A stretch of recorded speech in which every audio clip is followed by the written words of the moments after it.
Então, boa tarde a todo mundo, todas as pessoas que estão aqui.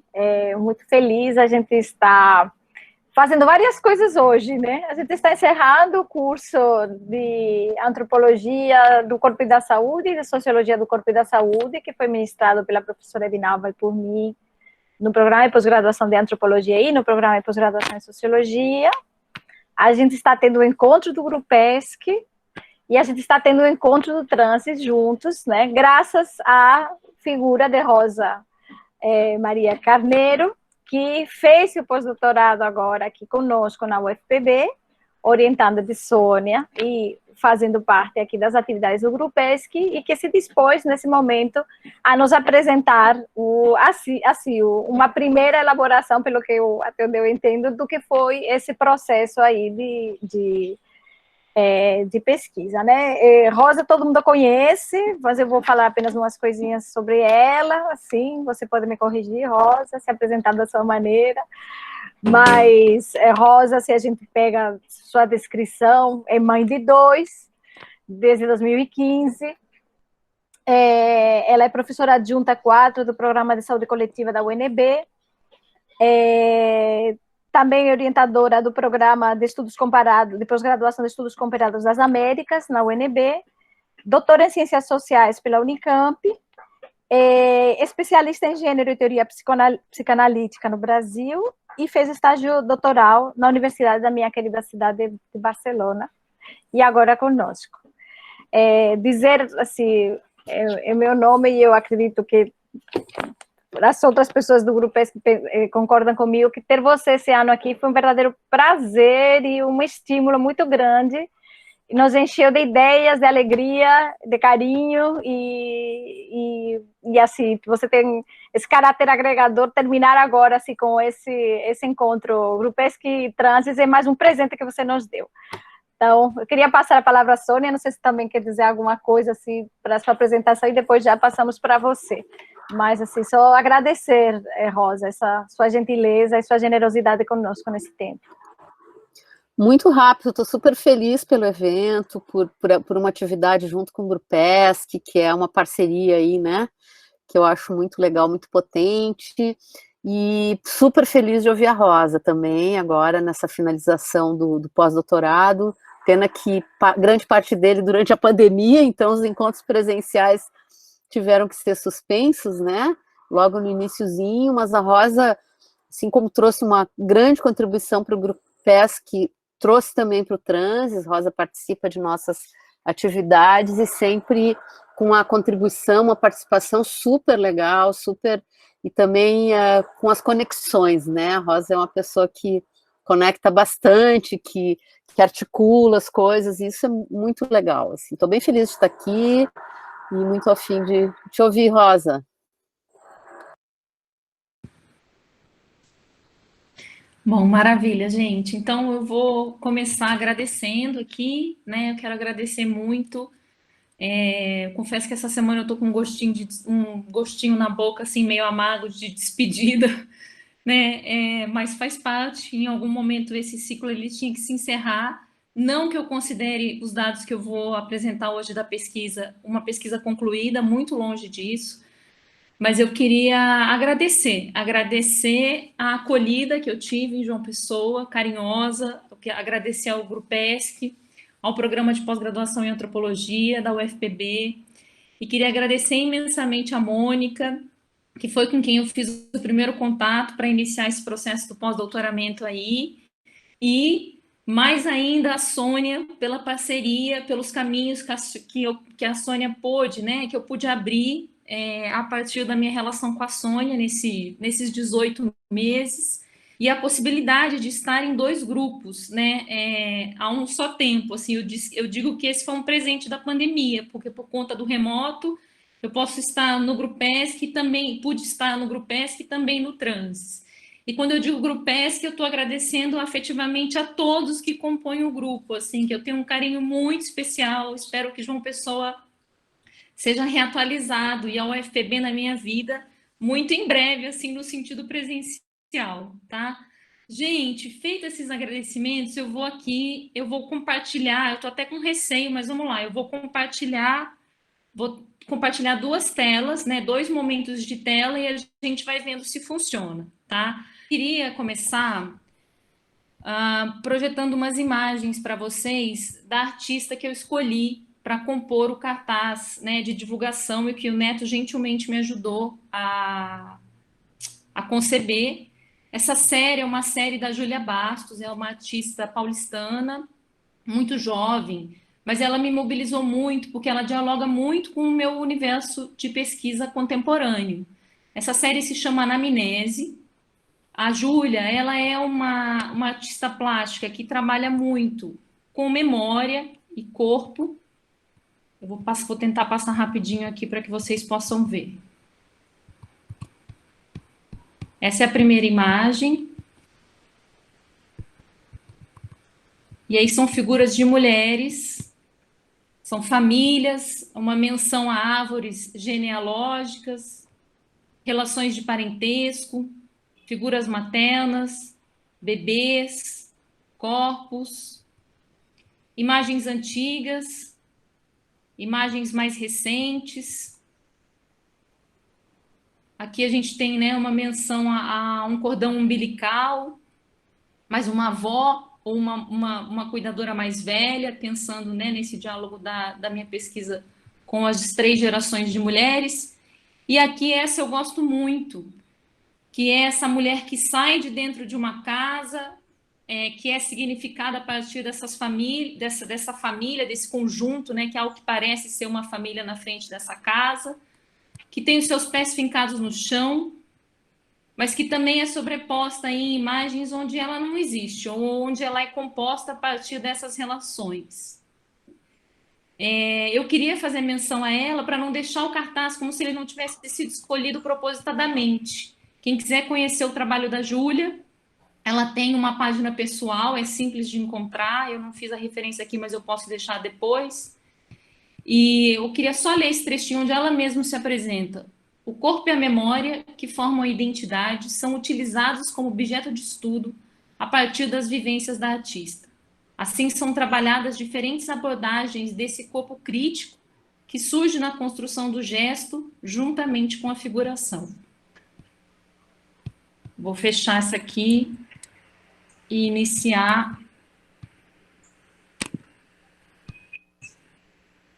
a leitura do texto que eu produzi para hoje.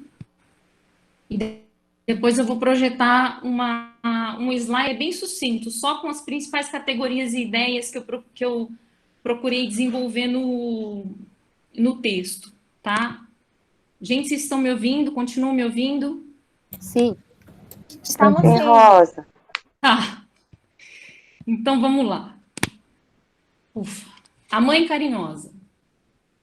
Por uma antropologia da economia política das emoções. Das origens. Esse texto nasce de uma pesquisa em que o objetivo central era descrever as transformações familiares e das relações de parentesco entre as mães e filhas, a partir do momento em que a filha se torna mãe e a mãe, por consequência, se torna avó. Para tanto, procurei reconstituir trajetórias gestacionais, experiências de parto e modelos de maternagem, mediante a realização de entrevistas em profundidade, conversas abertas e diálogos curtos, porém constantes e repetitivos, por meio das redes sociais e de tecnologias de aproximação em geral, durante o ano de 2020 e os primeiros 6 meses de 2021. Mulheres de diferentes regiões do país e contextos sociais. Por vezes, cheguei às memórias de suas avós, uma geração a mais e que a princípio eu não pensava em explorar. Tomando sua maternidade como ponto de partida, problematizei o seu posicionamento geracional e a conexão geracional, seus conflitos, linhas de continuidade e de autonomização familiar. O ato de maternar, então, foi tomado como um núcleo descritivo de suas emoções, corporalidades, ideários sociais de maternidade e de mulher na sociedade brasileira, bem como de modelos de família e dos tempos em que viveram, mas sobremaneira das relações estabelecidas entre mulheres de diferentes gerações de uma mesma família. Me dei conta, depois de alguns meses, de que a pesquisa se encontrava situada no campo dos estudos sobre família, que essa pesquisa se encontrava situada no campo dos estudos sobre família, mas era atravessada também por debates a respeito de práticas de Estado, tecnologias de governo e suas racionalidades. A economia e a política, de início consideradas por mim distantes, tornaram-se campos a serem pensados e perscrutados como produtores do que chamarei de racionalidades maternas e gramáticas emocionais do carinho. Para tal percepção, a reflexão Foucaultiana sobre o neoliberalismo americano, bem como a mais atual leitura de Nancy Fraser sobre o cuidado e o neoliberalismo, foram basilares, assim como os escritos da filósofa Silvia Federici sobre o trabalho afetivo. No campo da antropologia, estudos sobre as gerações de mulheres de uma mesma família, produzidos sobretudo nos anos de 1980 por pesquisadoras cariocas, foram igualmente importantes para nos ajudar a decifrar o que encontrei durante a pesquisa de campo. Entre elas, cito especialmente Maria Isabel Mendes de Almeida, Miriam Lins de Barros e Maria das Dores Machado, cujos trabalhos operaram tanto como teoria antropológica para comparação e interpretação, mas também como um arquivo histórico para extensão temporal do que eu vinha encontrando nas minhas investidas de campo. No entanto, a ideia central deste texto surge a partir das narrativas das mulheres sobre as suas experiências de maternagem, sobretudo sobre a configuração da pessoa da, entre aspas, mãe carinhosa. Essa figura circulou por muitas das histórias contadas a mim com semânticas diferentes e oscilantes, mas com sentidos que somente conseguimos depreender através da intergeracionalidade e das relações estabelecidas entre as mães e as filhas. É então sobre essa figura que eu me debruçarei hoje, sobre a sua constituição a partir das relações entre as gerações e de suas experiências concretas de vida. Por isso, me movimentarei através do que chamo aqui de uma, abre aspas, economia política das emoções, agenciada pelas mães e sobre as mães a todo momento. Com esse escopo, os argumentos virão articulados a partir da narrativa de dois grupos de mulheres. Um primeiro, da geração intermediária, ou geração de mães, constituído de mulheres que tiveram filhas entre os anos de 1970 e 1980, e o da geração, abre aspas, mais jovem, ou geração de filhas, composto pelas mulheres que se tornaram mães entre 2000 e 2020. Em algumas situações, contarei ainda com a primeira geração, ou, abre aspas, a geração das avós, cujas filhas nasceram nos anos de 1940 e 1950, postas em cena por meio das narrativas das outras duas, já que muitas delas já faleceram. Por conta da pandemia, essas entrevistas aconteceram, na sua grande maioria, por meio de ferramentas tecnológicas, principalmente através de Skype e WhatsApp. As conversas foram gravadas e transcritas para então serem classificadas, comparadas e postas em relação, no interior de seus grupos de pertencimentos geracionais, mas também entre as gerações das mulheres escutadas. Sempre no encalço de padrões de repetição e singularidades. Elas aconteceram entre os meses de março de 2020 e julho de 2021 e conjugaram mulheres residentes na Paraíba, São Paulo, Brasília, Rio de Janeiro, Minas Gerais, Pará, Bahia e Alagoas. Por conta dos anseios, eu dividirei essa apresentação em 3 sessões. Num primeiro momento, partirei das passagens de campo. Em seguida, tecerei comentários sobre as emoções e a ideia de, abre aspas, afeto e abre aspas, carinho na racionalidade neoliberal e em suas relações com a teoria do capital humano, concentrando-me sobretudo nos escritos de Michel Foucault e de Silvia Federici, para então refletir sobre a invenção da mãe carinhosa em sua miríade discursiva contemporânea, de modo a ponderarmos sobre a crítica à puericultura e as pedagogias conservadoras, mas também sobre suas origens e possíveis enlaces com o neoliberalismo enquanto racionalidade que também informa os modos atuais de maternar. Segunda sessão, 2, às vezes 3 gerações de mães e o carinho como uma prática emocional. Ser e ter uma mãe carinhosa e não ter tido, mas querer ser uma mãe carinhosa, tornaram-se questões recorrentes em minhas conversas com as mulheres. Se de início buscava mapear as experiências femininas de gestação, de parto, de pós-parto e de maternagem, ao me deparar com as relações entre mães e filhas, me vi também entre suas queixas, desentendimentos, mágoas e brigas.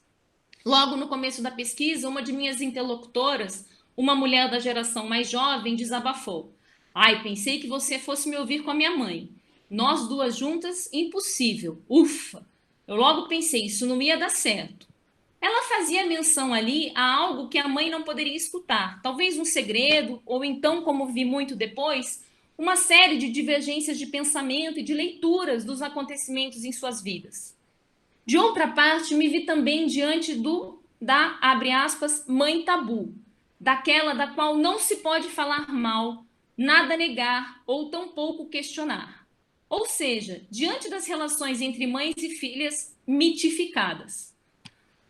Ao perguntar para uma das mulheres sobre as características de sua mãe, ela rapidamente me contestou: carinho? Meu Deus, não tem explicação o quanto que minha mãe era carinhosa, o quanto que ela era amável. Não existe nem nota para minha mãe. Entretanto, de maneira geral, 3 foram, abre aspas, os tipos ideais, se é que eu posso pensar nessa chave, de relação mãe e filha, depois que essas filhas se tornaram mães. Um primeiro grupo de relação são as relações, abre aspas, abertamente conflituosas, mas existentes. As relações pacíficas, mas insatisfatórias. E as últimas que eu chamei de míticas, de respeito hierárquico. Nas primeiras, ao longo das entrevistas, sobretudo as filhas se queixavam sem muito pudor de suas mães. Por suas mães terem sido distantes e desatentas quando eram crianças e mesmo quando adultas. Ou então por não serem presentes em suas vidas. Mas, sobretudo, por não terem sido as mães carinhosas. Esse é o caso, por exemplo, de Teresa, filha de Ângela, uma moradora do Rio de Janeiro, que se queixa por sua mãe não ser uma mãe carinhosa, por não ser do tato, e com isso não demonstrar afeto fisicamente. Em que pese essas relações sejam conflituosas, é importante salientar que tais mães e filhas convivem como família, em redes de ajuda e que falam abertamente sobre as ausências sentidas pela geração mais jovem. Nas relações de segundo tipo, as pacíficas mais insatisfatórias, aqui ou acolá, as filhas também se queixavam das mães, fosse de uma maneira sutil ou expressa, mas não davam muita ênfase a essa questão. A ausência de carinho era simplesmente aceita, tida como um componente daquela relação contra o qual não adiantava se contrapor. Essa, a mãe não carinhosa, era aceita como tal sem muita relutância. Sônia, moradora, uma mulher da Paraíba, por exemplo, me disse que sempre teve uma boa relação com sua mãe, em que pese ela fosse distante, abre aspas, sem muita ajuda, sem muita presença. Se eu quisesse ajuda, eu tinha que pedir. Para ela, no entanto, era preciso, abre aspas, honrar e aceitar pai e mãe, para não repetir os mesmos erros. Por isso, ainda que insatisfeita com aquela relação, ela aceitava como um fato, sem tentar recuperar ou sanar uma suposta falta. Algo percebido no primeiro grupo de filhas. Por último, há o grupo das filhas que reverenciam suas mães, dizendo de suas qualidades e do quanto eram boas mães. Essas são as mães míticas, inquestionáveis. Mães carinhosas, mas também duras e assertivas em seus modos de criar e educar os seus filhos.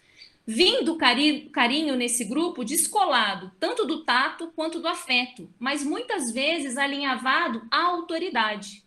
Nesse último grupo, não parecia nem haver espaço para o questionamento da figura materna. Ela era simplesmente respeitada e tomada na sua integralidade como boa e hierarquicamente superior. Abre aspas, Adelita. Não tenho o que dizer da minha mãe. Ela era maravilhosa. Nossa, maravilhosa. Quando ela tinha que impor os seus limites, colocava e ponto. Estou certa de que outras inúmeras nuances de relações devem existir entre mães e filhas. Porém, nessa minha investida de campo, de modo geral, se destacaram mais tais 3 marcações. Fui me dando conta de que a palavra carinho era carregada de sentidos muito diferentes, a depender de quem a pronunciava e a quem se referia. Fui percebendo que sua semântica se alterava ao longo da geração de avós, de mães e de filhas. Enquanto a prática era muito mais flexionada pelas mulheres mais jovens, foram elas as que mais reclamaram a sua ausência e tentaram lhe dar outros contornos. Mas ao colocarem a ideia em cena, impulsionaram também suas mães a falarem sobre o que compreendiam ser uma mãe carinhosa e sobre suas referências de figura materna, alçando-nos então à geração das avós.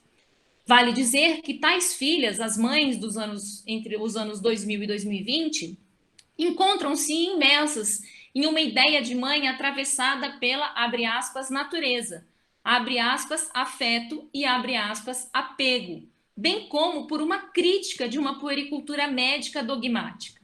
Para essas mulheres mais jovens, ser uma mãe carinhosa coincide com ser uma mãe fisicamente afetuosa, a que oferece abraços, colo, apoio físico e exterioriza gestos de aconchego. Essa ideia de carinho, portanto, é preenchida de uma fisicalidade e, em certo sentido, lastreada pela contenção. Essa mãe carinhosa pode ser também a mãe presente, física e afetivamente, a mãe que ajuda sem ser interpelada, a mãe que se oferece para auxiliar com os netos e as questões cotidianas da vida. Por tudo isso, em muitas narrativas surgiram como, abre aspas, a mãe amorosa, ou, num sinônimo, a mãe afetuosa. Interessante é que essa figura materna quase só existiu como uma mãe em potencial, a mãe que não se teve ou não se tem, como uma mãe idealizada, quase uma mãe idílica, mas aqui da qual se pode reclamar, se pode falar mal. Essa mãe, no entanto, é imperioso salientar, não me parece ser a mãe moderna, instintiva e abnegada, descrita por Elizabeth Badinter, tampouco o anjo consolador. Ela tende a ser um misto de uma mulher independente, produtiva, mas também acolhedora física e afetuosamente. Ela não é necessariamente a dona de casa e a mãe sacrificial que tudo realiza pela família. Sobre a figura da mãe carinhosa, Catarina, uma mulher do Rio de Janeiro, uma das mulheres da geração de mães, comenta sobre sua mãe, sua sogra e, por fim, sobre si mesma, ao longo das gerações no que diz respeito ao ser carinhosa. Minha mãe não ajudava. Minha mãe era muito dura. Minha sogra era extremamente amorosa. Foi uma mãe para mim a minha vida inteira. Expressava carinho e protegia. Porém, também muito mais invasiva. Ela ajudava até demais. Nas primeiras noites eu dava mamar e ia dormir. Mas era ela quem vinha e colocava o bebê para arrotar. As crianças amavam ela. Ela foi muito mais presente do que eu hoje consigo ser como avó. Enquanto minha mãe me dizia, cuidado, colo demais faz mal. Eu não sou muito de tomar iniciativa. Fico esperando para saber onde posso entrar. Hoje procuro até mesmo ser mais presente. Mas eu também não sou assim amorosa, muito carinhosa, não. O carinho pode, portanto, ser também compreendido a partir daquela mãe que faz, da mãe que cuida pelo fazer. Bernadette, outra das mulheres da geração de mães, com 70 anos na época de nossa entrevista, ao se referir à sua mãe, então uma mulher da primeira geração, a das avós, faz menção a ela como uma mãe eficiente. E também fala de si mesma como mãe e sobre a falta de carinho que a sua filha sente ao ser hoje maternada. Papai adorava minha mãe, pois ela era muito eficiente. Ela fazia fantasia e comida divinamente. Uma vez fez uma peruca japonesa fio a fio para minha irmã ganhar um concurso de carnaval. Agora, amorosamente, era a pessoa mais dura desse mundo. Fábia, sua filha, a filha da Bernadette, me cobra pelo fato de eu não ser uma amorosa tátil. Mas eu sou amorosa sim, amorosa no olhar, nas palavras, não no sensorial. Não foi incomum nas narrativas a figura de avós carinhosas corporalmente, ainda que tenham sido contadas também a partir de sua autoridade e de hierarquia familiar. Minha mãe veio de Conceição para estudar e trabalhar e ficou em João Pessoa. Minha avó, convivi muito com ela. Era mais carinhosa, era mais próxima. Meu pai era contraditório. ele sempre foi o mais carinhoso e afetuoso, mas batia muito na gente. Todo o carinho que não vinha dela, da minha mãe, eu vejo hoje ela dando para o meu filho. É até difícil eu falar disso. Ela se emociona e começa a chorar. Ela é amorosa demais como avó. Ser carinhosa, portanto, pode estar articulado à presença para o cuidado prático com a casa, com os netos e com a vida cotidiana das filhas. Por outro lado, assumir tais tarefas sem a demonstração física do afeto, especificamente com as filhas, pode também ser interpretado como ausência de carinho. Há quem deseje o cuidado prático com os afazeres da casa e há quem o entenda insuficiente. Joana, uma das mulheres da geração de filhas, nos colocou diante de mais uma figura materna, ao falar sobre, abre aspas, a mãe controladora. Uma mãe que demonstra carinho corporalmente, ajuda nos afazeres da vida cotidiana da filha, mas muitas vezes o faz de modo desrespeitoso, impondo suas crenças, perspectivas e modos de criar. Essa seria, então, a mãe carinhosa controladora, que, em que pese os afetos, gera conflitos por seu modo autoritário de cuidar de suas filhas e, por vezes, inclusive, de seus netos. Entre as mulheres de camadas médias, as queixas e situações de conflitos em relação às mães foram mais frequentes e facilmente compartilhadas em nossas conversas. Enquanto que entre as mulheres de camadas populares, me deparei muito mais com um sentimento maior de respeito e hierarquia, restando a figura materna como uma figura a ser obedecida, sem muita indagação, simplesmente acatada. Essas mães, sim, foram postas muitas vezes no lugar da, abre aspas, boa mãe, ou da mãe tabu. Elas apareceram como mães carinhosas, em que pese existirem rusgas, mas também como mães que pontuavam limites que não poderiam ser ultrapassados, já que muitas dotadas de autoridade. Com essa observação, eu não pretendo classificar aqui de modo dogmático família de camadas médias que estariam para o ideário individualista e psicanalizado de pessoa e, de outra parte, famílias de camadas populares para um holismo hierárquico. Bem longe disso. Eu tendo a acreditar que essa equação ela não me ajuda a compreender esse universo. Na realidade, acabam reduzindo e não acompanham os movimentos sociais e simbólicos empreendidos pelas próprias mulheres na sociedade brasileira. Maria das Dores Machado, ao comparar a influência da religião evangélica na vida das mulheres da periferia do Rio de Janeiro, pontua que o pentecostalismo tem contribuído para que também as mulheres de camadas populares busquem a sua realização pessoal e mobilidade social. Com isso, uma outra relação com suas famílias de origem é estabelecida, que não só pertencimento tem sido desenhado e cultivado.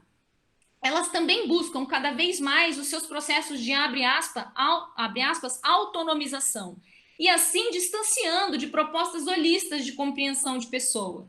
Seus trabalhos apontam para a insuficiência dessa leitura dicotômica e nos aproxima muito mais das mudanças de vida experimentadas por famílias de camadas populares e mulheres que a compõem, assim como também observou Bélanger em Paris, entre as mulheres francesas de origem argelina, em seus arranjos por autonomia e reelaboração dos modelos tradicionais familiares. Para Martina, uma mulher que reside na Paraíba, uma mulher do campo e do interior, sua mãe, que foi uma das primeiras professoras de Catolé do Rocha, era muito, muito, muito carinhosa. Era extremamente carinhosa. Tinha as picuinhas de mãe e filha. A gente sabe que sempre vai existir, né? Carinho, meu Deus, não tem explicação para o quanto ela era carinhosa, o quanto que ela era amável. Mas quando ela tinha que impor alguma coisa assim, era o que importava. Quando ela tinha que colocar um limite, ela ficava brava porque tinha que ajudar em casa. Quando ela falava, era o limite. Mas ela sempre se manteve no lugar dela. Nunca teve muito afago, não. Muitas dessas filhas dependeram e dependem das ajudas de suas mães para criarem seus filhos, para poderem trabalhar e sair de casa. Dependem de suas mães, tias, avós, mas também das vizinhas para, abre aspas, a circulação das crianças. Existe uma dependência física, mas também econômica, para que possam prover o sustento de suas casas. Não podem se queixar de suas mães, não se sentem aptas para reclamar ou criticar a maneira das gerações mais velhas de cuidarem e as ajudarem. As práticas de cuidado das avós não são, por isso, muitas vezes criticadas. Tornam-se até mesmo determinados padrões ou mesmo regras de conduta a serem observados por suas filhas. Uma relação de respeito e de reconhecimento de autoridade menos vista entre as mulheres de camadas populares, sobretudo naquelas expostas ao ideário do, abre aspas, criação com apego, que sem muito pudor criticam o modo como foram criadas as leituras e práticas de suas mães e de suas avós, como ultrapassadas e, abre aspas, ausentes.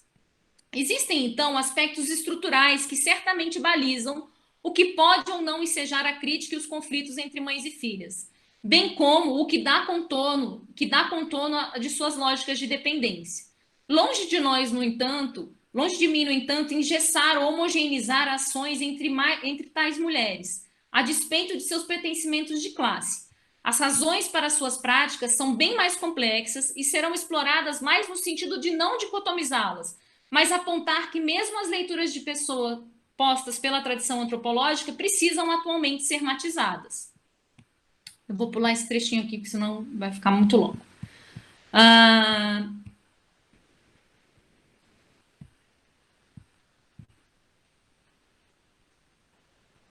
Maria das Dores Machado nos insere, então, como mencionado, de modo valoroso nos estudos sobre as gerações de mulheres de camadas populares.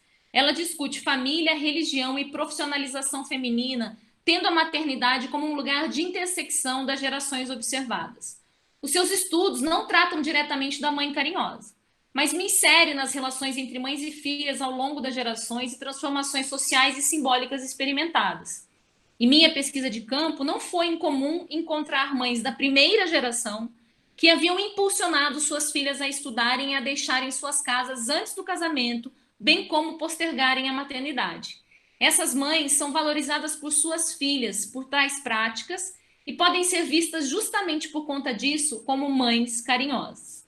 O carinho viria então articulado nesses casos ao oferecer suporte para que as filhas tivessem uma vida econômica e pessoal diferente daquelas que tiveram. Contribuir para que a filha tenha independência financeira também pode ser interpretado como uma tarefa da mãe carinhosa, sem que necessariamente passasse pela fisicalidade e troca corporal. Teríamos nessas situações o que chamarei de, abre aspas, o carinho impulso, promovido geralmente pela geração das avós, enquanto que entre a geração intermediária ou das mães, teríamos mais uma espécie de, abre aspas, carinho provimento, muitas vezes ofertado na chave do econômico, pelas mães às filhas da última geração. Por serem uma geração de mulheres que já havia se inserido economicamente no mercado, muitas vezes, no entanto, essas mesmas mães são consideradas as mães ausentes fisicamente, mas presentes naquilo que poderiam ofertar em termos de oportunidades sociais, escolarização, atividades de lazer e viagens. Justamente essas são as que mais têm sido criticadas como as não carinhosas e sem iniciativa. Essas categorias não esgotam o meu universo empírico, elas aparecem mais como indicadores de uma polissemia da mãe carinhosa e do quanto as práticas afetivas e suas gramáticas emocionais são informadas por outras dimensões da vida social, tal como a política, a economia, os ideários de lugar das mulheres e pelas relações intergeracionais. Elas tampouco se situam linearmente ao longo dos tempos. Como vimos, as avós, as mulheres da primeira geração, tendem a ser mais táteis do que a geração de mães subsequentes. Em que pese esse carinho corporal ser também diverso do propalado e difundido nas últimas décadas no Brasil, sobretudo em contextos alternativos e atravessados pela teoria da criação com apego. Em muitas ocasiões, a compreensão da mãe carinhosa só acontece a partir das relações da intergeracionalidade, já que a história de vida de uma informa a história de vida de outra em seus anseios e conflitos, inclusive nas formas de organização de suas narrativas e entre suas tentativas de pertencimento, mas também desentranhamento familiar. Em última instância, a amorosidade e o carinho me parece alinhavado, sorrateira ou explicitamente, também a propostas econômicas, modelos de Estado e práticas de governo das famílias, me fazendo assim pensar numa economia política das emoções. O afeto e o capital humano.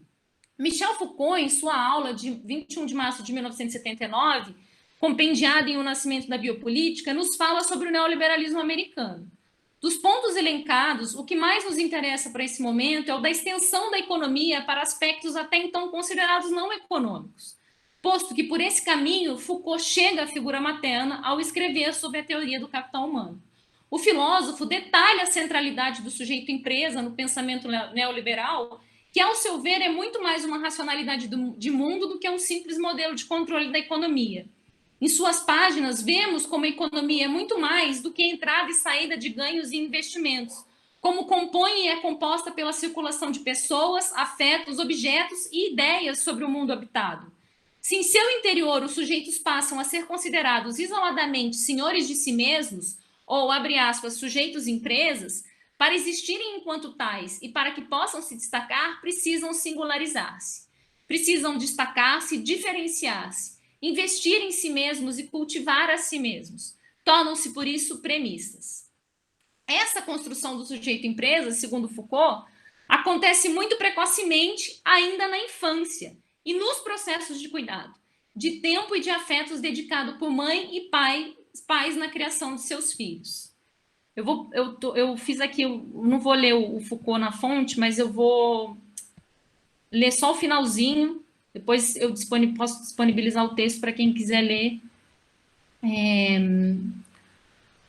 Os neoliberais procuravam explicar, por exemplo, esse é o Foucault, como a relação mãe e filho, caracterizada concretamente pelo tempo que a mãe passa com o filho, pela qualidade dos cuidados que ela lhe dedica, pelo afeto de que ela dá prova, pela vigilância com que acompanha o seu desenvolvimento, sua educação, os seus progressos, não apenas escolares, mas físicos, pela maneira não só como ela o alimenta, mas como ela estiliza a alimentação e a relação alimentar que tem com ele.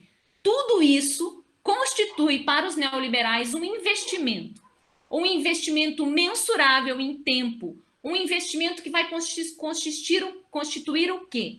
Capital humano. O capital humano da criança. Capital esse que produzirá renda. E essa renda será o quê? O salário da criança quando ela se tornar adulta. E para a mãe que investiu, qual a renda? Bem, dizem os neoliberais, uma renda psíquica. Maternar torna-se uma dimensão fundamental da vida social e econômica.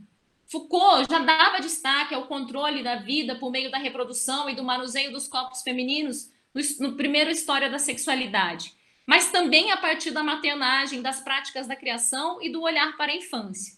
Nesse caso, um olhar capitalista e produtivista, mas que, por estar ancorado na ideia de sujeito-empresa, costura também aspectos psicológicos e afetivos.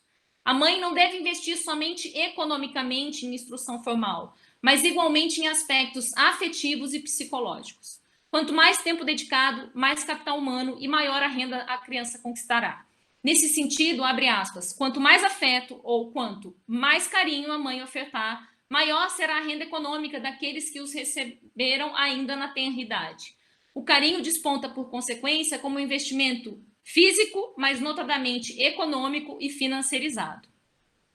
Se nos estudos de Almeida e Lins de Barro nos anos 80 nos vimos diante de gerações de mulheres mais jovens que pautavam a natureza como algo positivo, a maternidade como um projeto, se nos estudos de Almeida e Lins de Barros nos vimos entre as gerações dos anos 80, nas mulheres mais jovens, aquelas que pautam a natureza do corpo como algo positivo, a maternidade como um projeto reflexivo, o reduzido número de filhos e um investimento temporal e moral na criação dos filhos, nas últimas décadas, a sociedade brasileira se viu bastante invadida pelo ideário da teoria da criação com apego, promovida a partir dos anos 90 nos Estados Unidos pelo pediatra William Sears e a enfermeira Martha Sears, que apregoam basicamente um maior e prolongado contato físico entre pais e filhos, tais como camas compartilhadas, amamentação, livre demanda, não terceirização da criação, uso de carregadores e desligues, entre tantas outras recomendações.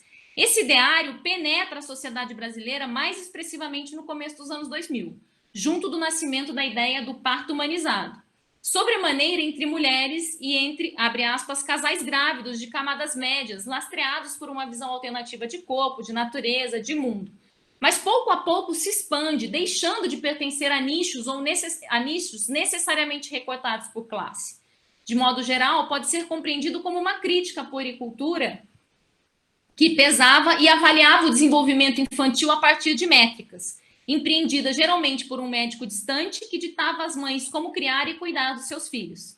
A teoria da criação com apego dá destaque às mães e aos pais, recupera noções controversas de natureza e instinto, pele a pele, e transforma a criança num sujeito de direito e de experiências, deslocando a autoridade médica para a autoridade familiar.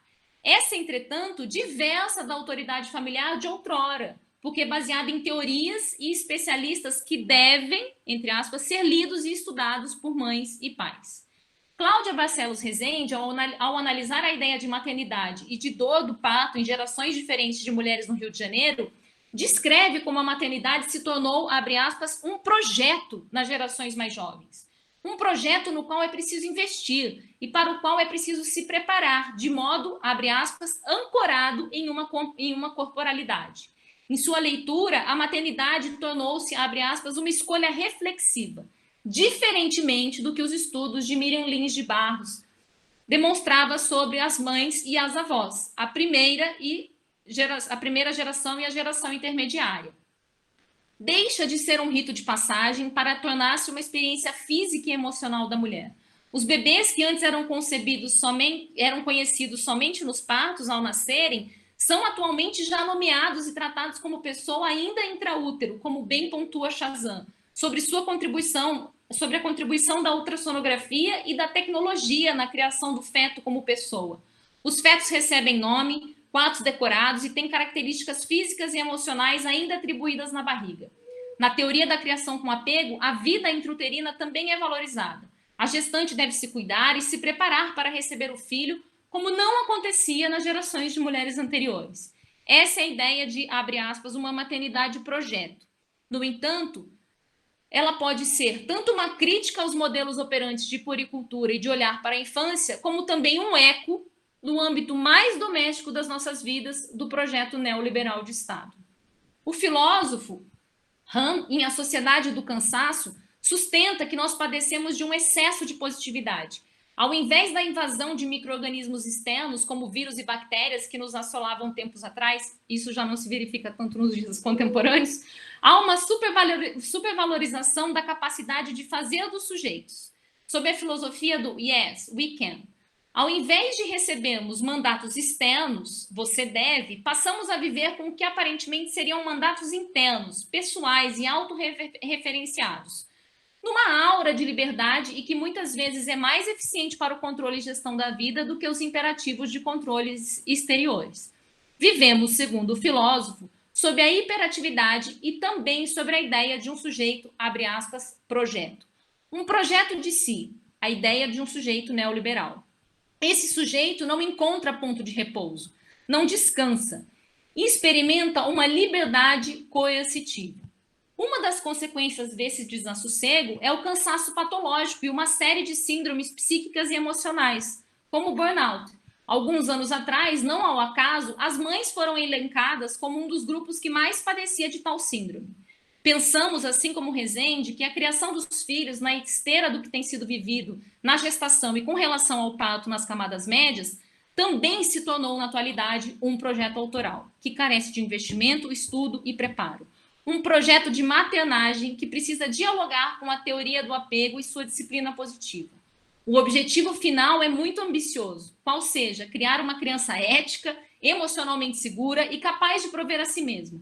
Mas me parece também passar pela construção dessa mãe, mergulhada em teorias e críticas aos modelos de maternagem de outras gerações. Essas mães precisam conhecer previamente esse trabalho, mas também ter tempo e disponibilidade emocional para realizá-lo. E assim, aos poucos, a maternidade também é invadida, como tudo na sociedade atual, pelas noções de desempenho, de positividade e, consequentemente, das premissas que contornam o sujeito neoliberal.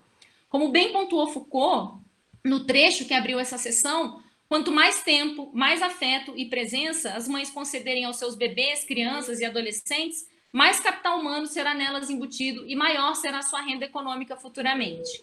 E por essa via, chegamos ao mundo econômico em sua figuração mais tradicional, no investir para recuperar em seguida, ou então acumular. Dagmar Meyer também pondera a respeito da maternidade como um projeto, para e da mulher-mãe, olhando, no entanto, por outro lado, através das políticas públicas de saúde e educação orientada à criação de filhos e de como as mesmas fundamentam a prática de maternagem. Em suas palavras, a maternidade foi individualizada ao longo do século XX e, posteriormente, na racionalidade liberal, neoliberal tornou-se uma tarefa ainda mais complexa e abrangente. Sua materialidade é dada ao longo dos tempos e dos espaços. Desta feita, longe de ser algo inato, é bem ao contrário informada por discursos e muitos sentidos em disputa e das mais diversas ordens, que adensam o que significa ser uma mãe, abre aspas, afetuosa, amorosa ou carinhosa em determinados contextos. Ao discutir a difusão da amamentação livre demanda, a partir dos anos 80 no Brasil, ela faz um inventário de programas e políticas de saúde, colocando-nos diante de 3 grandes campos de, abre aspas, vantagens, caso se consolide o aleitamento materno. O curioso é que existem as vantagens para o bebê, as vantagens para a mãe lactante e, por último, as vantagens para a sociedade. O afeto, então, é fabricado, assim como o carinho e a mãe carinhosa. Segundo Cláudia Fonseca, o afeto torna-se, com a Revolução Industrial, a base para a manutenção familiar, assim como os mitos do amor materno e do amor romântico. Essas 3 gramáticas emocionais informam modos de sentir antes derivados de aspectos muito práticos da vida. Segundo a antropóloga, a família é vista, então, como muito funcional e, eu diria, essencial para o desenvolvimento pessoal. Pedro Nascimento é um dos estudiosos desse assunto, analisando inicialmente o programa Bolsa Família e depois o programa Criança Feliz. Enquanto o primeiro decorria de outras iniciativas de distribuição de renda articuladas à escola e cuidado com a saúde das crianças, o último, bem mais atual, coloca ainda mais ênfase no papel materno no desenvolvimento de seus filhos, cabendo quase que única e exclusivamente às mães os estímulos e as ações necessárias para tanto, e por consequência o recebimento do benefício. Por meio desses programas e políticas, assiste-se à politização materna e à ação das moralidades maternas. Ao descrever a experiência de famílias de Rio Tinto, uma cidade da Paraíba, o antropólogo joga a luz sobre as condicionalidades como as condicionalidades do programa são manejadas tanto pelas famílias portadoras do benefício, como por parte dos profissionais de saúde que monitoram a política localmente. Em sua leitura, o PCF, nos conta muito sobre políticas de Estado, modos de governo e práticas de poder. Como o Estado é produzido a partir da mistura da racionalidade e das moralidades da vida cotidiana. Em sua prática, pensamento e intervenção caminham juntos. O programa Criança Feliz nasce do marco legal da primeira infância e da preocupação com o desenvolvimento e crescimento sadio das crianças brasileiras. Ele atende entre 0 e 6 anos, segundo o antropólogo, por meio de visitas domiciliares de profissionais capacitados que deverão, abre aspas, ensinar as mães a usarem uma caixa surpresa e um livro sensorial, que tem por objetivo estimular intelectual e fisicamente as crianças atendidas. Em um deles, por exemplo, a mãe diz o nome em um desses encontros, a mãe diz o nome de um objeto, ele nos conta, e a criança deve procurá-lo e mostrá-lo, corroborando o seu conhecimento. Nascimento salienta que as visitas não costumam durar mais de 20 minutos, mas que as mães são estimuladas a produzirem outros artefatos para interagirem com as crianças. As interações devem seguir uma crescente. Desse modo, as mães devem seguir uma cartilha própria, mas também irem além. O interessante é que entende-se que o programa gera o desenvolvimento infantil, mas também, friso eu, vínculos afetivos familiares. Os afetos são assim produzidos, fabricados por políticas públicas calcadas na neurobiologia e em teorias político-econômicas do desenvolvimento pessoal. Vemo-nos assim diante da fabricação temporal e social da figura da mãe carinhosa, tanto em camadas médias como em camadas populares, por meio de iniciativas próprias ou governamentais, mas em todos os casos lastreadas pela ideia do desenvolvimento pessoal. Mães nervosas e carinhosas, mas sempre em tramas. Eu vou pegar só minha fonte aqui, gente. Estou terminando. Camila Fernandes fez sua etnografia junto às mulheres moradoras da favela da Zona Norte do Rio de Janeiro, Morros da Mineira e São Carlos, entre os anos de 2014 e 2016. Ela se dedicou a refletir, sobretudo, sobre as mulheres que tomam conta. Mas em um de seus artigos em especial, ela se dedica a pensar sobre a figura, abre aspas, da mãe nervosa ou mãe agressiva.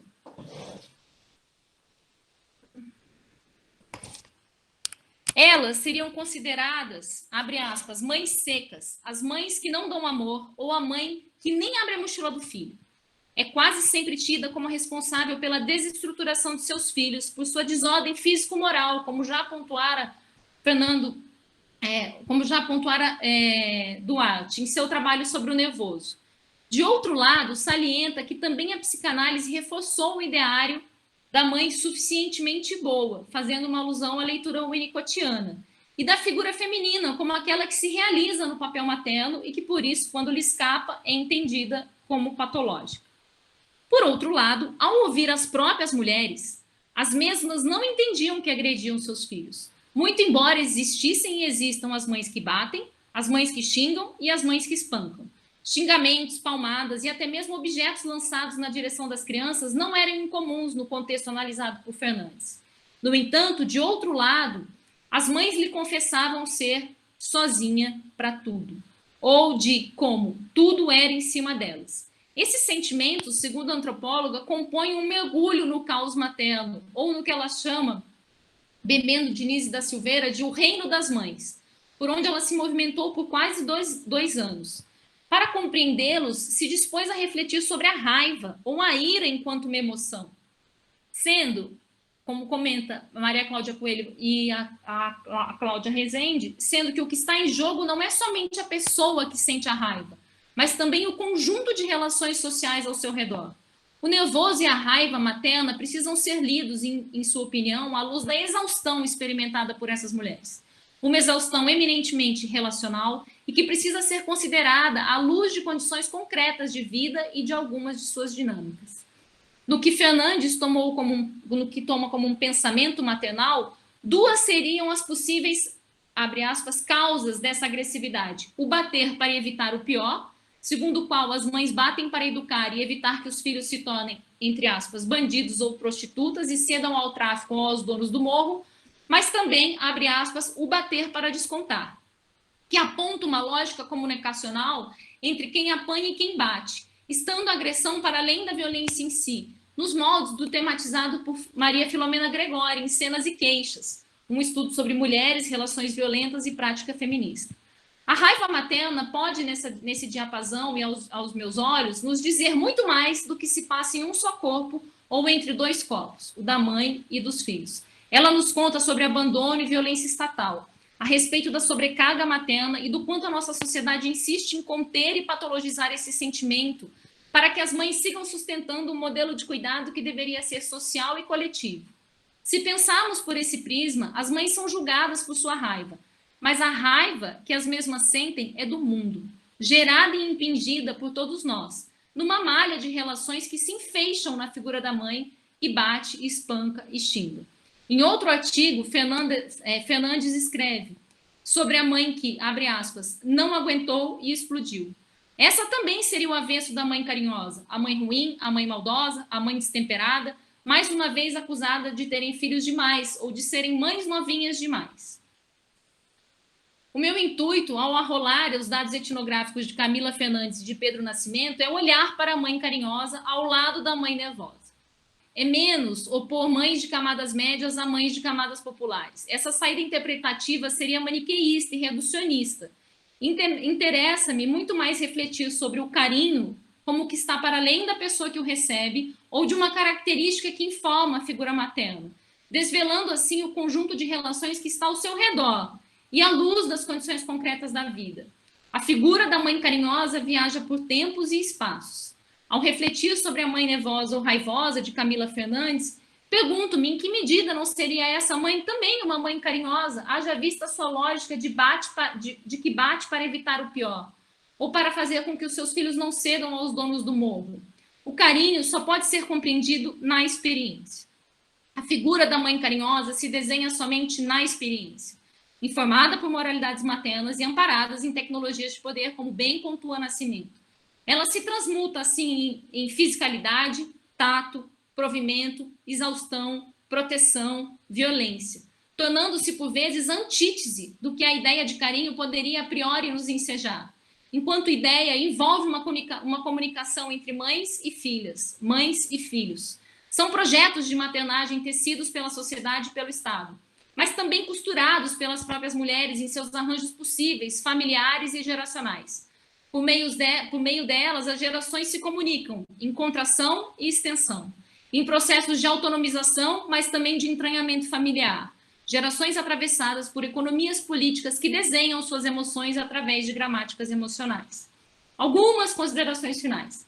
Escreva esse artigo durante a pandemia de Covid-19 no Brasil, com 18 meses de crescimento acirrado do número de mortes e de frustradas tentativas de um isolamento social efetivo. Em muitas das casas brasileiras se vê atualmente uma sobreposição de projetos geracionais de maternagem. Em contextos de camadas médias, as mulheres de geração mais jovem somam aos cuidados domésticos mais afeitos à primeira geração de mulheres dessa pesquisa, os cuidados profissionais, tão valorizados pela geração intermediária e pela geração mais jovem dessa investigação. Segundo a psicanalista Vera Iaconelli, abre aspas, essa conta não fecha. Essa mãe carinhosa é da ordem do impossível. Muito embora, uma vez mais, a racionalidade neoliberal esteja a impingir para a figura da mãe o resguardo do capital humano, seja no atual acompanhamento incansável das tarefas escolares remotas, da produção da comida, do bem-estar físico e emocional das crianças e ainda de sua vida profissional.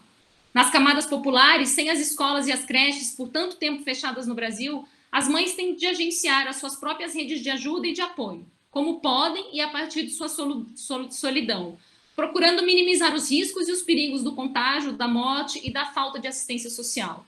Fazem assim também um trabalho dentro e fora de casa, ainda que tenham de sair e de se expor diariamente em busca do sustento familiar. Para encerrar, eu gostaria de recuperar o debate de Silvia Federici sobre o que ela chama de trabalho afetivo. Em O Ponto Zero da Revolução, a autora recupera as ideias de Negri e Had sobre o trabalho imaterial, que consistiria numa roupagem neoliberal do trabalho, aquela que estimula o autogoverno dos trabalhadores e que é notadamente atravessada pela tecnologia da informação. Esse suposto novo trabalho seria comunicativo, interativo e afetivo. Por tudo isso, borraria divisões clássicas de sua teoria, como, por exemplo, a dicotomia trabalho produtivo e trabalho reprodutivo. Para isso, ambos os autores recorrem à ideia do afeto de Spinoza, que diferentemente se refere ao que faz comunicar, interagir, fluir e expandir. O afeto nessa interpretação deixaria de se articular ao emocional e ao gênero feminino, ao amor e ao carinho. E com isso, todo o debate sobre o trabalho reprodutivo e doméstico, como que sustenta o sistema capitalista e mereceria remuneração tal qual, também me parece cair por terra, tornando-se algo obsoleto num contexto neoliberal de sujeitos empreendedores de si. Federici é drasticamente crítica a essa leitura sobre a imaterialidade do trabalho, pois, a seu ver, a mesma apaga a importância do trabalho afetivo, que consiste num trabalho emocional árduo e que acontece no interior dos espaços domésticos com um nítido recorte de gênero. Se assim não forem, diz ela, corremos o sério risco de, abre aspas, encobrir um fato fundamental sobre a natureza do capitalismo, que a luta do sem-salário dos anos de 1960 trouxe como força para o primeiro plano. A acumulação de capital se alimenta de uma imensa quantidade de trabalho não remunerado. Acima de tudo, alimenta-se de uma desvalorização sistemática do trabalho reprodutivo, que se traduz na desvalorização de grandes setores do proletariado mundial. É nesse reconhecimento que arrisca perder-se, quando o trabalho afetivo se converte no prisma exclusivo através do qual lemos a reestruturação da reprodução, ou quando se torna o marcador de uma concepção de mundo em que distinções entre produção e reprodução e o trabalho assalariado e não assalariado são completamente obliteradas. O ato de maternar é um trabalho. Consiste numa prática laboral, afetiva e emocional, com muitos sentidos e significados que oscilam com o tempo, com o espaço e nas interações entre gerações. Deixar de reconhecer o trabalho afetivo como recortado pelo gênero é negar a importância fulcral da figura maternal na manutenção de sistemas econômicos em que passamos a viver desde o advento da modernidade. Ela não pode, por isso, ser tão somente considerada como um projeto individual, pois se define na prática e nos muitos desenhos da figura materna, entre elas o da mãe carinhosa.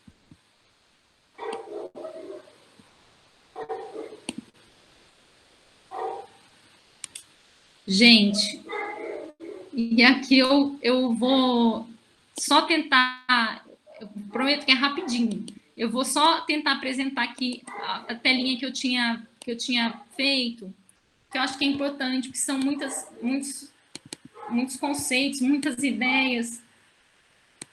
E eu queria muito passar bem. São 3 slidezinhos. Vamos ver se vai funcionar como funcionou com as imagens.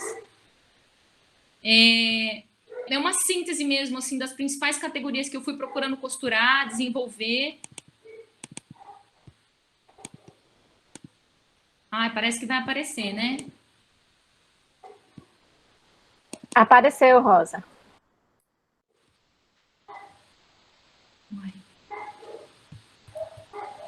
Mas não é essa. Ai, gente, que pena. Hoje tá tudo meio atabalhoado. Deixa eu ver se eu acho aqui. Enfim. Depois eu vejo se na hora que a gente... Eu quero também ouvir vocês, não quero, já monopolizei demais a fala.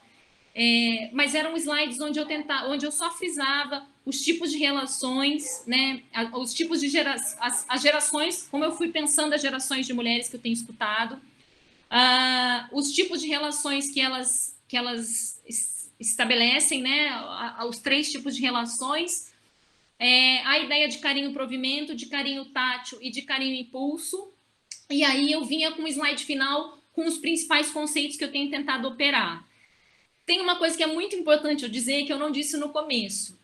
Eu comecei essa investigação muito na sede, né, de permanecer nas histórias das mulheres, dessas gerações, das mães e das filhas.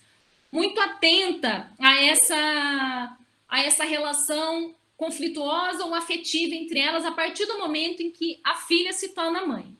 Mas muito do contato, da minha presença, né, muito pelo Grupesc, muito pelo Transes, pela Sônia, pela disciplina que eu acompanhei com o Pedro, eu fui me aproximando de uma leitura que para mim era uma leitura que não estava no meu horizonte, que era pensar a figura materna e tentar entender essa questão do carinho através de projetos políticos de maternidade, sua relação com a economia, modelos de Estado. Então, eu fiz questão de desenvolver um texto para essa oportunidade que honrasse essa minha interlocução que eu teci ao longo desse período, né, com o Grupesc, com o Transes, e que me fez abrir esses horizontes. Realmente foi uma abertura de horizontes. E é isso, já falei muito, assim, queria ouvir vocês. A pesquisa não está encerrada. Eu considero que, na verdade, eu vou seguir ainda muito tempo nisso, porque por conta da pandemia, ela fugiu muito daquilo que eu, né, imaginava que seria, enfim, os limites, né, que foram impostos a todos nós. Então, sou todo ouvidos, assim. Mais uma vez, eu agradeço a oportunidade. Rosa, você poderia parar a apresentação? Gente, eu continuei. Pronto. A gente abre as câmeras agora, gente. Para a gente se ver. Bora abrir as câmeras.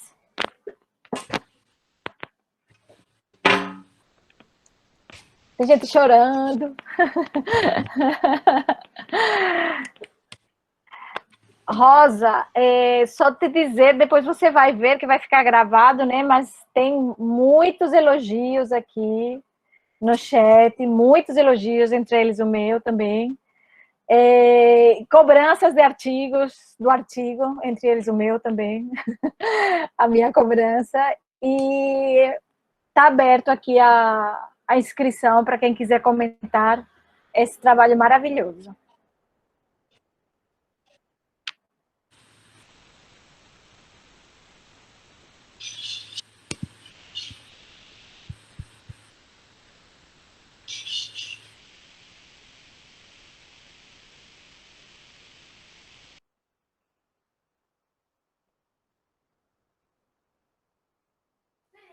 Rosa, posso falar?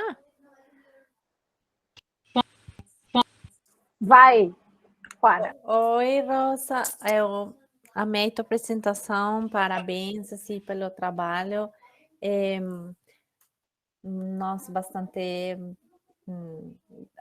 incrível como tu consegue pegar quase um campo assim, bastante amplo, né? E eu pessoalmente me senti no pessoal bastante atingida, né? Porque eu assisti tua fala enquanto estou cuidando aqui do amiguinho, do meu próprio filho, mandando para lá, indo para o mercado, trazendo coisas. Então, era difícil meio que não me sentir também como atingida no pessoal, né? Na relação com a mãe, no tipo de maternidade que eu tô criando, Não, então eu gostei muito, assim. Eu queria te perguntar uma questão que tem no campo, digamos, eu pesquiso um pouco a relação entre mães, filhos indígenas na cidade, indígenas, né? Numa etnia na Colômbia. Também digamos, no deslocamento para cidades, essa transformação da maternidade. Agora, eu vejo uma crise da paternidade nesse grupo, né? Digamos, um grupo, claro, permeado pela desigualdades de gênero, de etnia, de classe na cidade, são mulheres indígenas. Mas me parece que digamos, o cuidado paterno talvez tenha sido tem sido reemplaçado por outro tipo de relações, de complementaridades mais relacionadas com generacionais, né? Com a avó, com os avós, com as irmãs. Mas tem sido uma questão que eu tenho me perguntado bastante, né?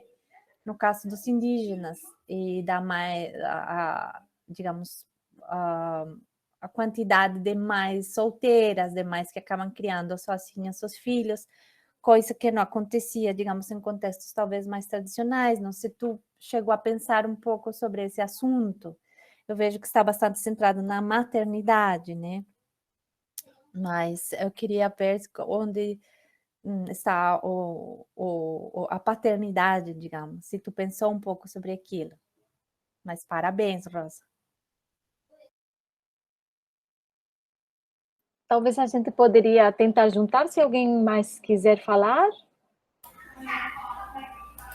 Eu queria fazer uma pergunta. Fiquei super feliz de te ouvir, Rosa. Parabéns. Estava lembrando daquela reunião que a gente teve o ano passado, onde você estava começando as entrevistas, e é muito bom ver esse fôlego, né? Um pouco como a Juana comentou, esse trabalho de reunir tanta coisa interessante. Fico bem contente de ver que as coisas que a gente andou conversando foram dialogando, né? Isso é super interessante. E eu fiquei com vontade de te ouvir um pouco. Quando você falou, teria várias coisas, mas assim, se você puder comentar da questão da teoria do apego, que é uma coisa assim, então eu estou querendo dialogar e ao mesmo tempo umas dicas também, porque você cita dois autores aí que eu não tinha lido. A minha referência era mais que eu estou tentando me familiarizar, né, com essa literatura de Bowlby e Ainsworth e outras autoras nos Estados Unidos que são anteriores a esse período que você está falando aí dos anos 90. Então, eu queria que tu comentasse um pouco dessas referências, porque eu acho que é super importante pelo quanto elas conseguem se espalhar, né, e ter apelo para chamar a atenção dessas mulheres, né? O verbo não era esse não que eu queria usar, era outro, qual é, se alguém tiver.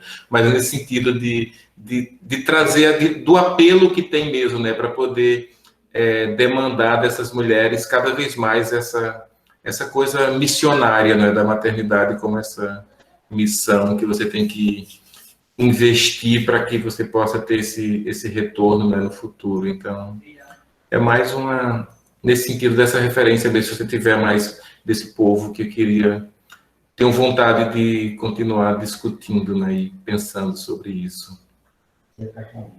Parabéns pelo fôlego. Não é fácil, nessa circunstância de trabalho, conseguir fazer tudo isso, além que junta trabalho de campo, junta o teu trabalho doméstico, cotidiano, e fazer essa articulação com essas leituras todas realmente é algo muito incrível, bom de ver. Parabéns. Eu gostaria também de fazer uma pergunta, gente. Rosa, primeiramente, parabéns, assim, fiquei, assim, muito mexida com o que você estava falando, ao mesmo tempo que eu te escutava, eu ficava fazendo uma reflexão sobre a minha experiência, sobre a minha vivência enquanto mãe, né, enquanto mulher, e pensando no teu primeiro momento da tua fala, no início, lá, como o Pedro bem falou, né, no ano passado, e o caminho que você foi muito surpreendente, é incrível as conexões que você foi construindo, e assim, você foi para um lugar que eu não imaginei, eu jamais imaginaria quando eu te ouvi o ano passado, que já era incrível, e agora, assim, perceber esse desenho. Eu fiquei pensando agora, sabe, muitas vezes quando a gente, muitos trabalhos relacionados à questão da maternidade falam sobre a culpa, né? E eu queria saber se no teu trabalho, em algum momento, esse tema da culpa aparece em algum lugar, né? Se enreda de alguma maneira as relações, né? Fiquei curiosa em relação a isso. Muito obrigada mesmo, assim, foi incrível a sua fala, parabéns.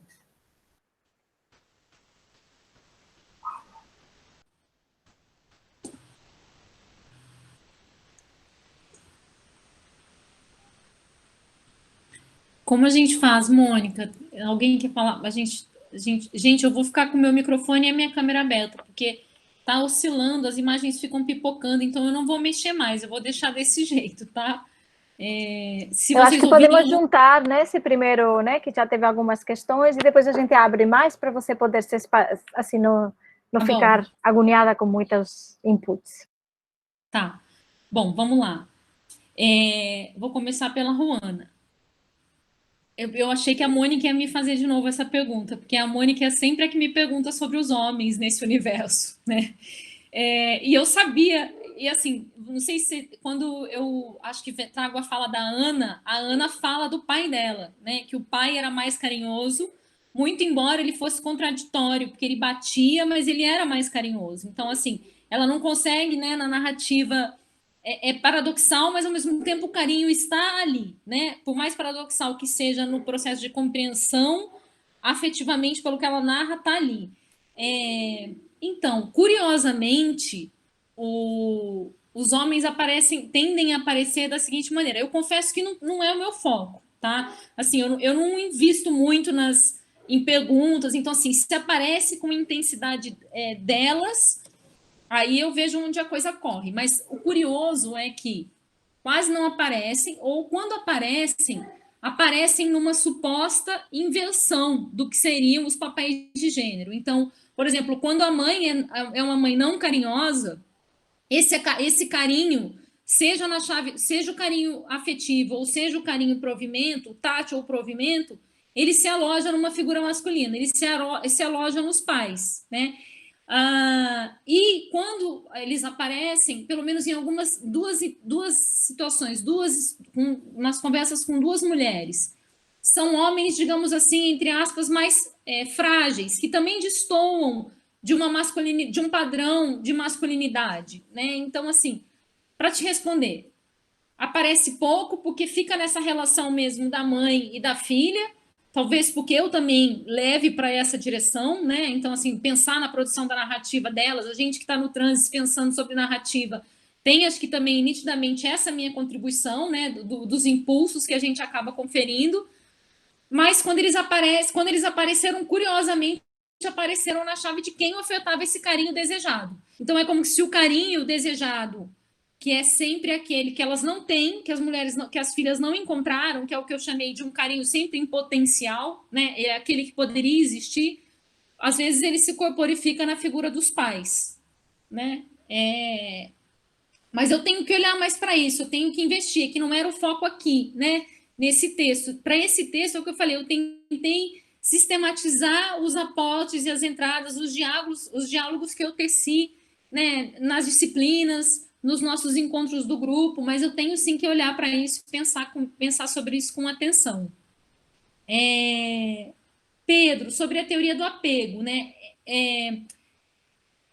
A teoria da criação com apego, eu ainda não entendi em que medida ela bebe, mas com certeza ela bebe, da teoria do apego, que são duas questões diferentes, né? A teoria do apego, ela tem uma leitura muito psicologizada, ela vem muito dessa influência winnicottiana, do apego, da contenção, é nela que está o Bowlby. Agora, a teoria da criação com apego, ela veio muito impulsionada por esse casal, pelo pediatra, pelo William Sears e a companheira dele, a Martha, que criam, né, esse conjunto, é como se fosse um pacote, assim, de pistas ou sugestões de como conferir concretude para esse apego. E aí vem essas ferramentas, né, que são ferramentas mesmo, e elas são veiculadas mundo afora, em grupos, em redes sociais. Quem eu conheço que estudou, que se dedicou a pensar, inclusive sobre a ideia de natureza e cultura, na teoria da criação com apego, foi a Mariana Pulles. A Mariana, ela fez isso no mestrado dela, ela foi orientanda da Gita, está no repositório da Unicamp, na antropologia, e ela ali se dispôs a analisar um blog que existiu, agora não existe mais, que chama o Blog das Mães Mamíferas. E é todo um blog que embasa, que é embasado na teoria da criação com apego. E ali acho que é legal para você tanto ter mais informações, né, da origem, de como é que isso surge, e até para a gente mapear.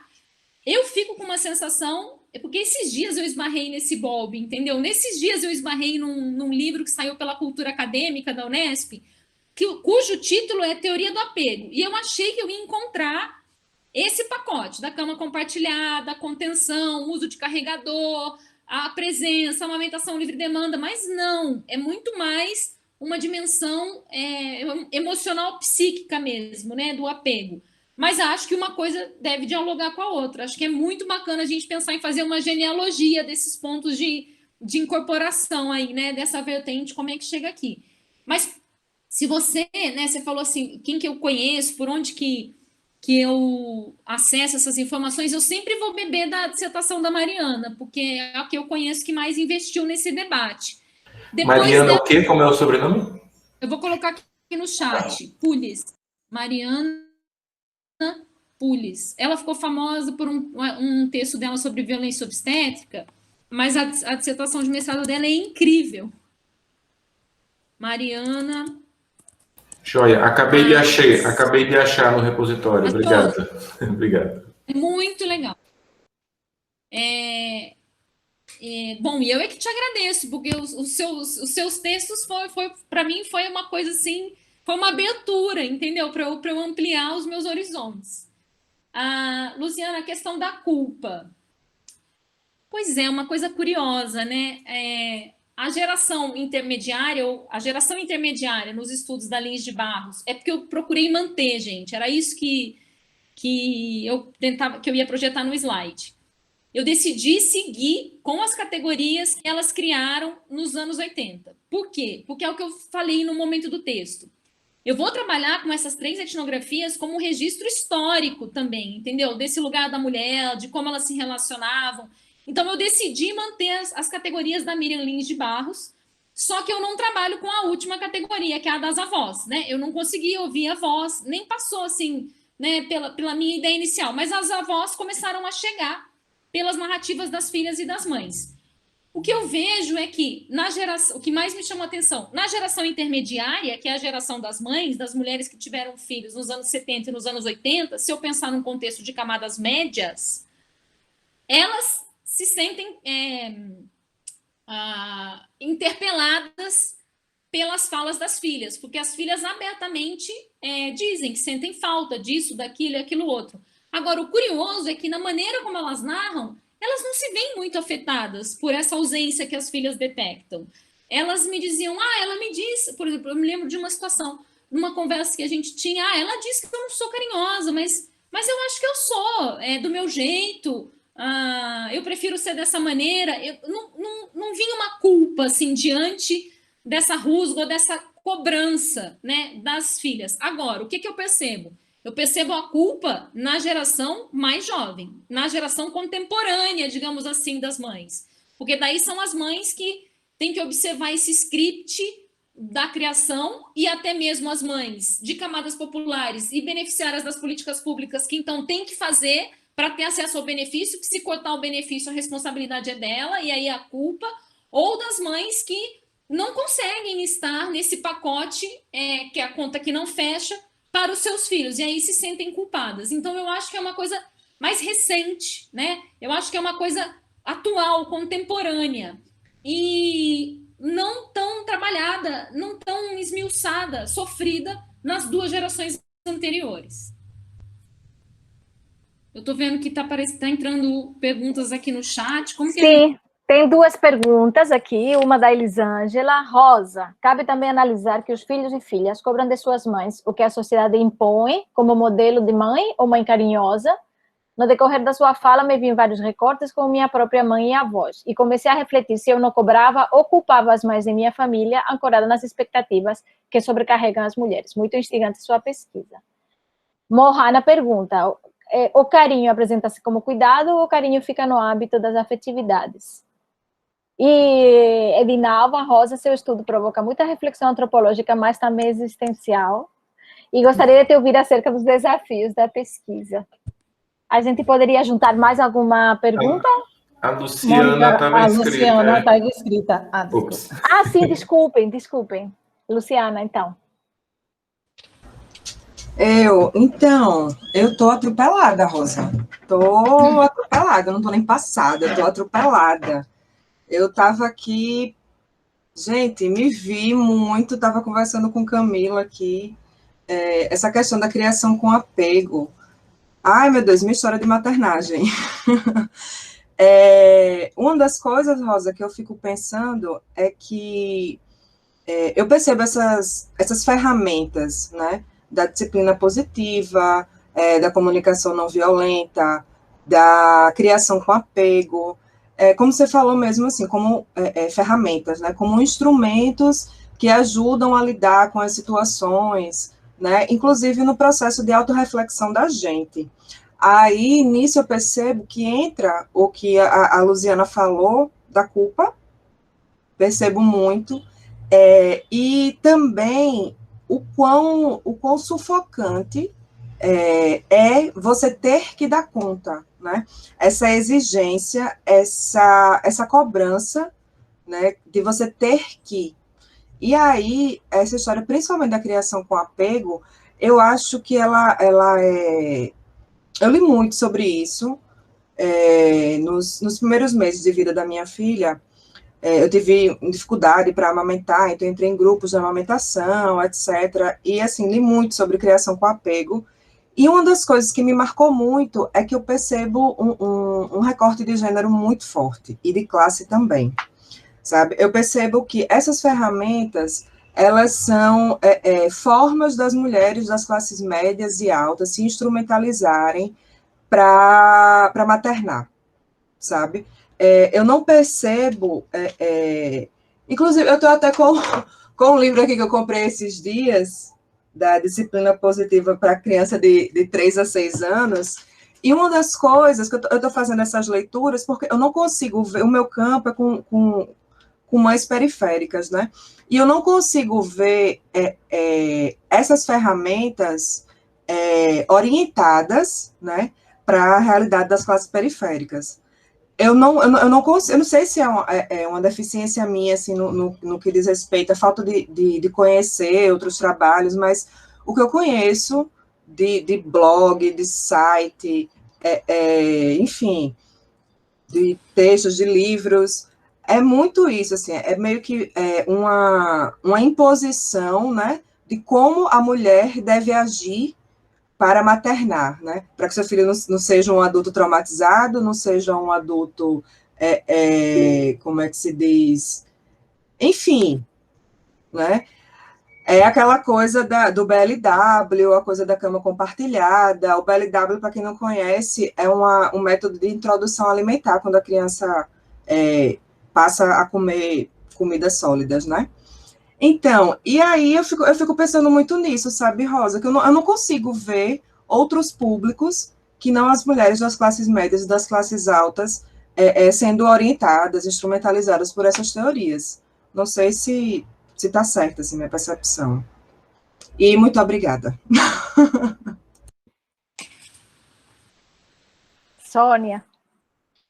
Então, também fiquei muito impactada, Rosa, a gente tem conversado muito no Transes também, mas eu fiquei muito impactada com a articulação de etnografia e dos vários fios de campos antropológicos que são puxados no teu trabalho, antropologia das emoções, família, economia, política social, Estado, enfim, e teorias também, né, que esse diálogo com Foucault, com a Fraser, com as teorias do cuidado, né, enfim, e com todos os trabalhos aí etnográficos, sociológicos, antropológicos sobre família no Brasil.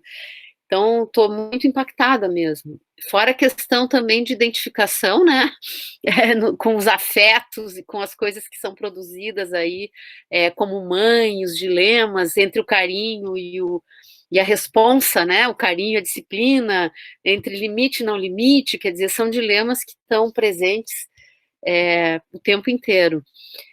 Mas eu queria te colocar duas questões que estão articuladas e dialogam um pouco com a questão que a Luciana trouxe agora. A primeira é sobre a diferença, que para o feminismo é muito cara, né, entre maternidade e maternagem. Ou seja, nem sempre quem materna são as mães, e isso aparece, biológicas, e isso aparece muito fortemente nas classes populares em que a maternagem circula, né, de maneira com a mãinha, com a avó, com a vizinha, com a irmã, enfim, entre mulheres. Então, a primeira pergunta é sobre essa questão da maternagem e da maternidade, o quanto essas questões de carinho e da maternagem carinhosa aparece ou não. E a outra é sobre se apareceu na pesquisa de campo essas redes, se elas apareceram, essas redes de apoio na dinâmica de circulação das crianças, por exemplo, estudada pela Cláudia Fonseca, e o quanto o contexto de pandemia teria dificultado a existência dessas redes de solidariedade. Eu fico me perguntando o que aconteceu nos bairros populares. As crianças continuaram circulando, continuaram sendo cuidadas. Eu observei alguns casos concretos aqui em Florianópolis, de pessoas que trabalham, a moça que trabalha na casa da minha mãe, enfim, e ficou muito evidente como houve uma interrupção. E isso criou um conjunto de dificuldades nessa questão da maternagem, né? E como é que isso cria um sobrepeso, vamos dizer assim, uma sobre-responsabilidade, um sobre-dilema, pensando nessa relação de cuidado, principalmente, né, nas classes populares. Então, era isso. Mas teria muito mais coisa para colocar, porque realmente é um texto muito instigante, assim, que muitas coisas passaram pela minha cabeça, antes de eu ficar por aqui. Eu vou acrescentar também uma questão a esse bolinho aí, né? Depois a gente pode abrir ainda, porque como a gente começou um pouquinho mais tarde, né? Tem uma folguinha. Dizer que como Luciana, eu também fiquei pensando, digo, nossa, que caminho interessante que ela fez para construir o texto, né? Porque parece que você traz assim aquilo, as suas primeiras, né? Os seus primeiros contatos com as mulheres, né? E todo esse impacto também, né?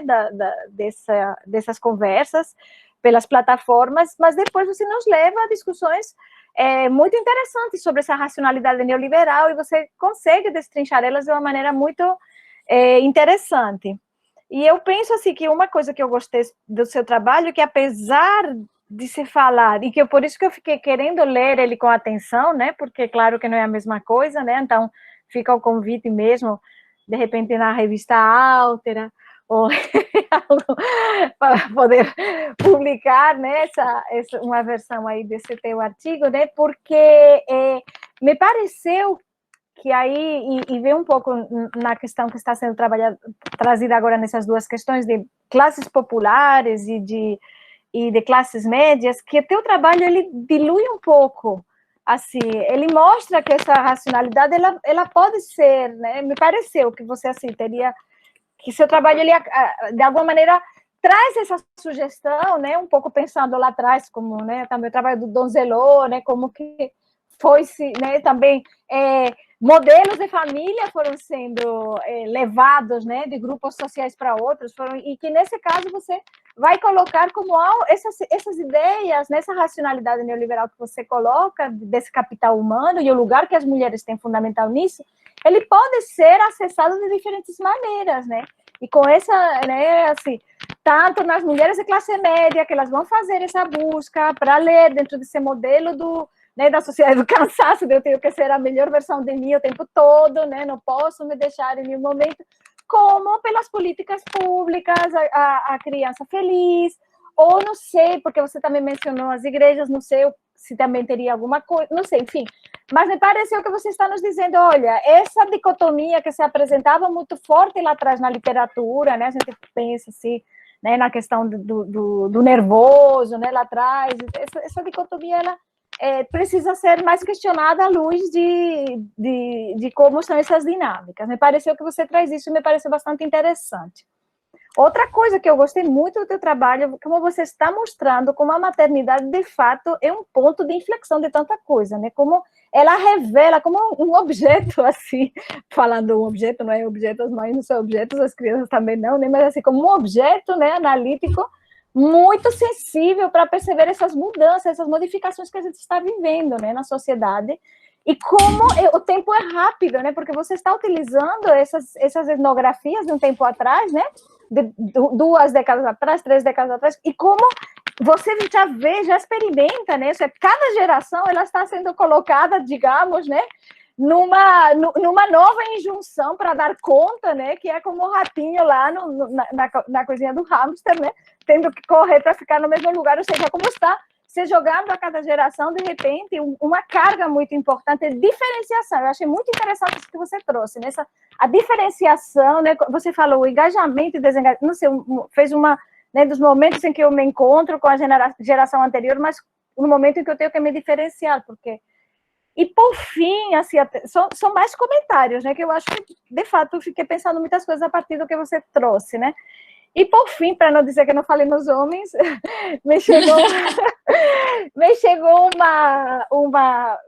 me veio um pensamento quando você apresentava o texto, né, uma passagem de Foucault, né, do nascimento da biopolítica, que você falava assim, né, assim, como essa coisa de que as mulheres caberia a renda psíquica, né, elas afeririam essa renda psíquica, né. Então eu fiquei pensando aquilo, né, que Butler já nos fala, que o sujeito como sendo sujeito masculino, né, o sujeito igual a sujeito homem, né, ou seja, o que vai se formar, né, é o sujeito homem, o que tem esse capital é o sujeito homem. E aí, fiquei pensando um pouco no tempo das mulheres, né, na temporalidade das mulheres. Então, elas são capital até serem mães, né, elas são vistas enquanto capital, né, elas, né, como um capital, né, humano delas, até serem mães, porque então elas viram, né, esse prover de capital para os outros. Então, estruturalmente, né, assim, bem, né, estruturalmente, o lugar, de fato, né, das mulheres, ele parece que ele acaba, né? Assim, ele tem um tempo, porque a criança, ela, imagino que se investe sobre ela, tanto meninas como meninos, mas aí fiquei pensando um pouco como você, que trabalha com geração, pode pensar isso também a partir de uma discussão sobre curso da vida, né, gênero, curso da vida e essas questões. Mas, assim, foi um prazer, assim, ver que às vezes a gente lê os mesmos textos, né, eu acho que Edinalva, que a gente fez a disciplina junto, e disse, nossa, mas a gente leu o mesmo texto, como que ela leu tudo isso nesse texto, né, assim, a sua capacidade aí de aprofundar e de articular com seu campo é muito encantador te escutar e, assim, muito inspirador. Só isso. Nossa, gente, tem muitas questões muito legais, assim, eu vou tentar ir reagindo um pouquinho para cada uma, mas, assim, são muito preciosas para eu levar afora, porque eu vou dizer mais uma vez, essa pesquisa não acabou, gente. Eu considero ela muito longe de qualquer término, assim. Eu preciso de tempo, de fôlego, de estrutura, né? Eu estou deixando o pós-doc, eu queria deixar essa sementinha hoje aqui, simbólica, né? Eu tinha um compromisso meu pessoal, assim, intelectual, de não, eu tenho que devolver, eu tenho que amarrar isso, né? Mas, assim, eu estou muito aberta, né? Ela vai seguir. Eu já falei isso para a Sônia. Falei, Sônia, eu não vou te abandonar tão cedo, eu vou continuar, entendeu? São questões muito bacanas. Eu ia começar pela da Edinalva. Eu acho que eu vou começar pela da Edinalva, que daí eu vou costurar ela com a da Mônica. A Edinalva fala, né, que a pesquisa ela gera muitas reflexões no campo da antropologia, mas também reflexões pessoais. E que ela queria me escutar sobre as dificuldades de fazer a pesquisa. Realmente foi uma pesquisa, em muitos momentos, muito difícil de ser conduzida, no sentido de ser muito próximo da minha realidade, né? Mais uma vez, eu estou nessa geração das mulheres que estão puxando essa narrativa, né? E eu me vi num momento, numa reunião do Transes, eu comecei a ficar com uma sensação de que eu não deixava o campo em nenhum momento, porque, assim, eu me deparava com esse debate nas minhas entrevistas, né? Que daí eu comecei a espaçar as entrevistas. A Ana Paula, que estava aqui, me deu uma dica incrível, gente, que eu recomendo metodologicamente, né? Agora, nesses tempos de pandemia, o que ela começou a fazer? Ela conversava um pouco com a pessoa e depois ela falava assim, tá bom por hoje, vamos continuar amanhã. E aí você ia conseguindo dilatar essa relação. E eu comecei a fazer isso com as mulheres e foi incrível, porque a gente então começou a trocar por outros lugares, mandar foto, enfim. Mas eu comecei a ficar com uma sensação de que eu não saía do campo, porque então eu estava constantemente fazendo as entrevistas e trocando mensagens com elas. De repente, a literatura está invadida desse assunto, sempre foi invadida. Eu nunca me esqueci, Mônica, daquela francesa que você me indicou no passado, eu e minha mãe, né? Então, assim, historicamente tem muita coisa produzida na psicologia, autoajuda, literatura. Eu tô com duas da Eliane Brum, que eu não sabia, mas é um livro sobre ela e a mãe dela. Então, assim, era over e eu não conseguia me distanciar, porque tudo isso me atravessava, né? É contemporâneo, digamos assim, é no meu pertencimento geracional, se eu for pensar com Mannheim, são as minhas conexões de geração. E tinha um anseio meu, e aí, então, Edinalva, sempre eu estava numa coisa de por onde eu vou, com o que eu vou, como é que eu abordo essa questão, as dificuldades de conduzir uma conversa que, por vezes, é tão sutil, tão delicada, à distância, por uma tela, né? Então, assim, situações de briga, em alguns casos, os desentendimentos eram falados sem nenhum pudor, em outros, não. Mas o que mais pegava para mim, e aí que eu quero chegar na Mônica, é que eu não queria parar num debate de maternidades de camadas populares e maternidades de camadas médias. Porque eu achava que isso não resolvia. Eu não queria ficar nessa leitura maniqueísta de, então ali é um modelo hierárquico. E quando eu achei os textos da Maria das Dores Machado, que fala que, por conta dos evangélicos, de uma ideologia evangélica, a gente começa a rever esse ideário, eu comecei a ampliar. E aí eu começava a olhar para o meu material, tentando entender a maternagem mesmo como algo supra, digamos assim, informado por algo, ainda que tivesse desenhos diferentes nos seus contextos, né? E aí, quando a Luciana me provoca a pensar, mas o que tem da teoria da criação com apego nas camadas populares? Eu já me fiz muito essa pergunta, muitas vezes. Então é uma coisa de camadas médias? É mais um estudo sobre camadas médias? Então é só ali que ele se circunscreve?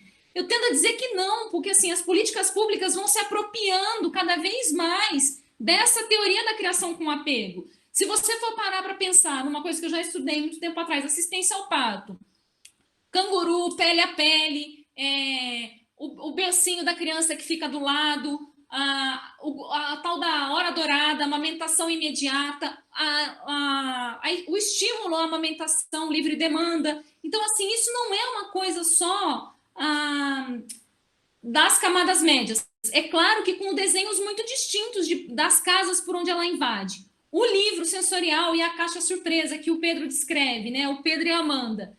Nossa, aquilo me parecia muito próximo, porque tem uma pegada com um estímulo afetivo, tem uma dimensão do afeto que é manejada ali também, entendeu? Mas, para além disso, o que me interessava? Olhar para a figura materna. Nos dois lugares, ela é informada por esses discursos. E ela é informada e ela passa a ser informada no sentido de que ela tem que fazer dessa maternidade uma maternidade projeto. Num caso, para o desenvolvimento da criança, mas com a urgência dos benefícios e da assistência, e num outro caso, nessa ânsia nesse compromisso, que é um compromisso desumano e real, de embutir essa renda né, nessa criança. Então, quando a Mônica fala que o caminho parece interessante, eu fico muito feliz, porque, assim, quando eu comecei a investigação, eu tinha uma dificuldade. Quando eu conversava com as mulheres de camadas populares, vinha essa coisa de um respeito muito grande pelas mães, a autoridade muito grande da mãe. Não tinha espaço para eu perguntar, entendeu? Era assim, é a mãe no céu, e não tem nenhuma... Mas como assim? Ela me batia, mas era incrível. Ou um pouco que a Camila Fernandes também trabalha. E aí eu pensava, meu Deus, mas... E aí, eu paro aí? Será que para aí? E algo me instigava a pensar além. Então, eu comecei a olhar para esse material e para as leituras, porque tem uma coisa que eu coloco no texto, né? Eu não li aqui, mas que eu inevitavelmente não consegui chegar às camadas populares como eu gostaria, por conta das tecnologias, por conta do acesso. Eu ainda quero muito, entendeu? Mas eu não queria chegar numa leitura dicotômica, porque me parece realmente que o ideário, enquanto ideário, informa práticas diversas, mas informa essa figura da mãe. E que é uma figura da mãe, respondendo a primeira pergunta que estava no chat, que eu acredito que sim, que o que se cobra da mãe é aquilo que circula em termos da mãe amorosa daquele momento, né? Porque, por exemplo, eu vejo que as filhas da geração mais jovem, as mulheres mais jovens, elas passaram a cobrar das mães a questão do carinho, segundo as mães, depois que elas tiveram os seus filhos. Então, daí já são mulheres informadas por toda essa teoria do carinho tátil, da contenção. E é contenção mesmo, assim, né? Que parece que elas esperam. Então, eu acho que sim, acho que condiz com o que informa com aquilo que se espera e, consequentemente, aquilo que se cobra, tá? Mas o interessante, o que eu tentei dizer é que, por exemplo, um ideário operante de uma maneira mais recente também faz as mulheres simbolizarem ou reconhecerem na figura da avó, que é uma mulher que teve filhos nos anos 40 e 50, essa figura da mulher carinhosa. Então, o tato também estava lá, mas era um tato diferenciado, era um tato de autoridade, diferente da geração mais atual, onde até a questão da autoridade ela é posta de uma maneira muito complexa, né? Quais são os limites, até onde ir ou até onde não ir. A pergunta da Mohana é um presente, Mohana. Isso eu acho que dá uma tese, assim. E assim, eu acho que eu tenho que me debater com isso. E eu sei que você também está nesse campo. Estamos juntas, você com as avós, entendeu? Espero que a gente siga dialogando, porque assim, o carinho, ele está para o cuidado ou ele está para os afetos? Essa é uma super questão. E eu me vi nesse imbróglio. Então, o carinho é uma emoção? Mas é uma emoção, mas ele tem uma prática toda, mas o carinho também, como elas me diziam, ele também pode ser prático, ele também é o carinho da ajuda.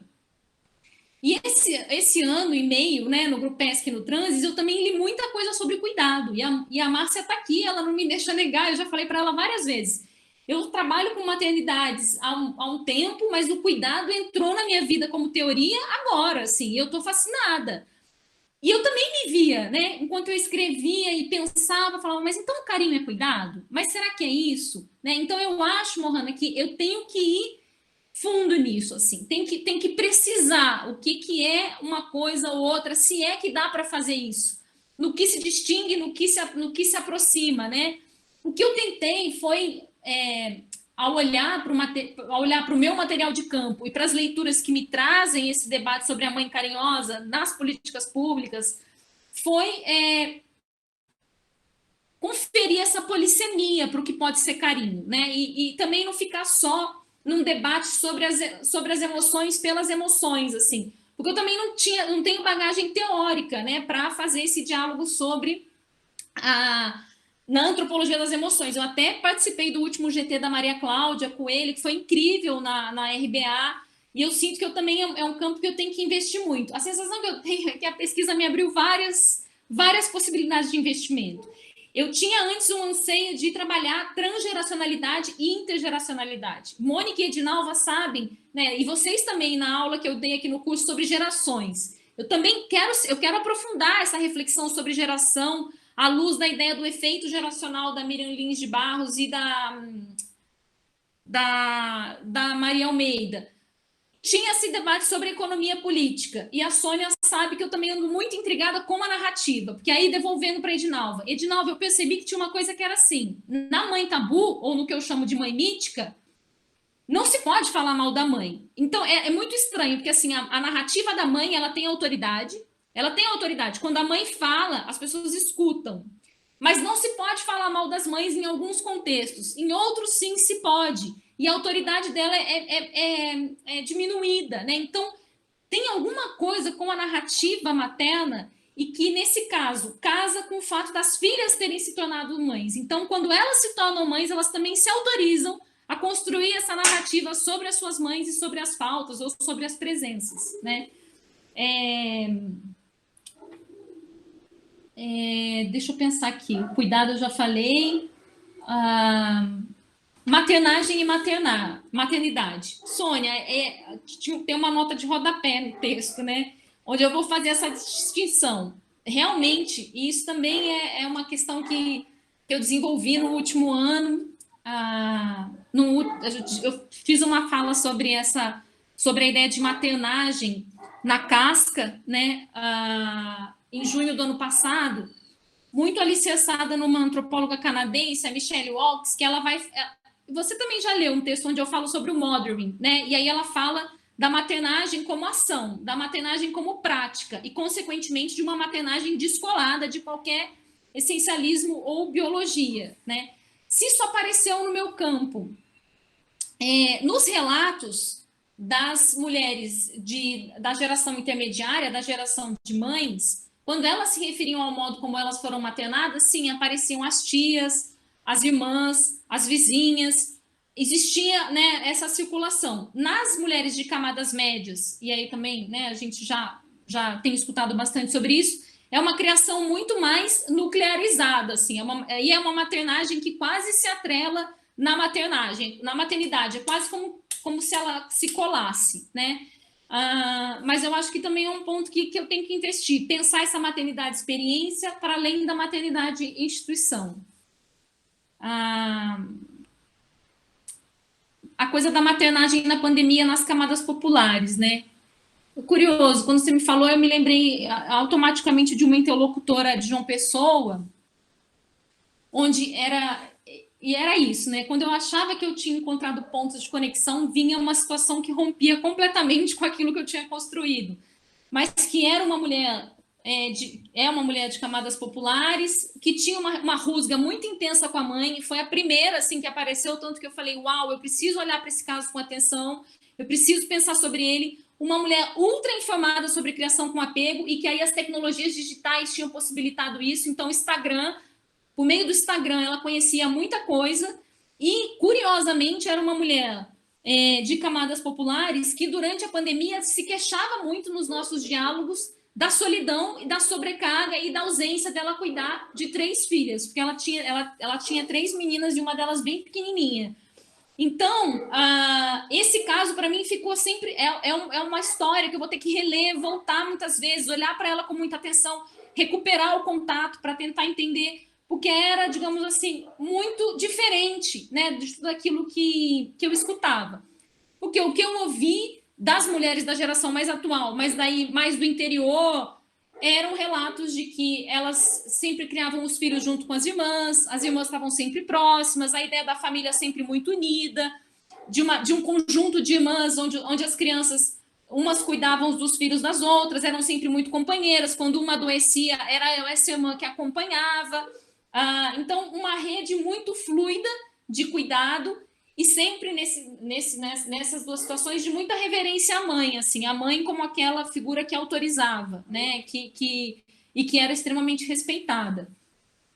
Acho que a pandemia também é um campo que eu vou ter que investir mais, assim, eu termino o texto com a discussão sobre a pandemia, porque a pandemia, a casa pandêmica, me fazia pensar muito sobre essa sobreposição de projetos geracionais, né? Eu falei disso no nosso colóquio da pesquisa sobre o projeto do Covid, porque é isso, numa mulher só, num corpo só, uma sobreposição de projetos desse lugar, dessa mulher.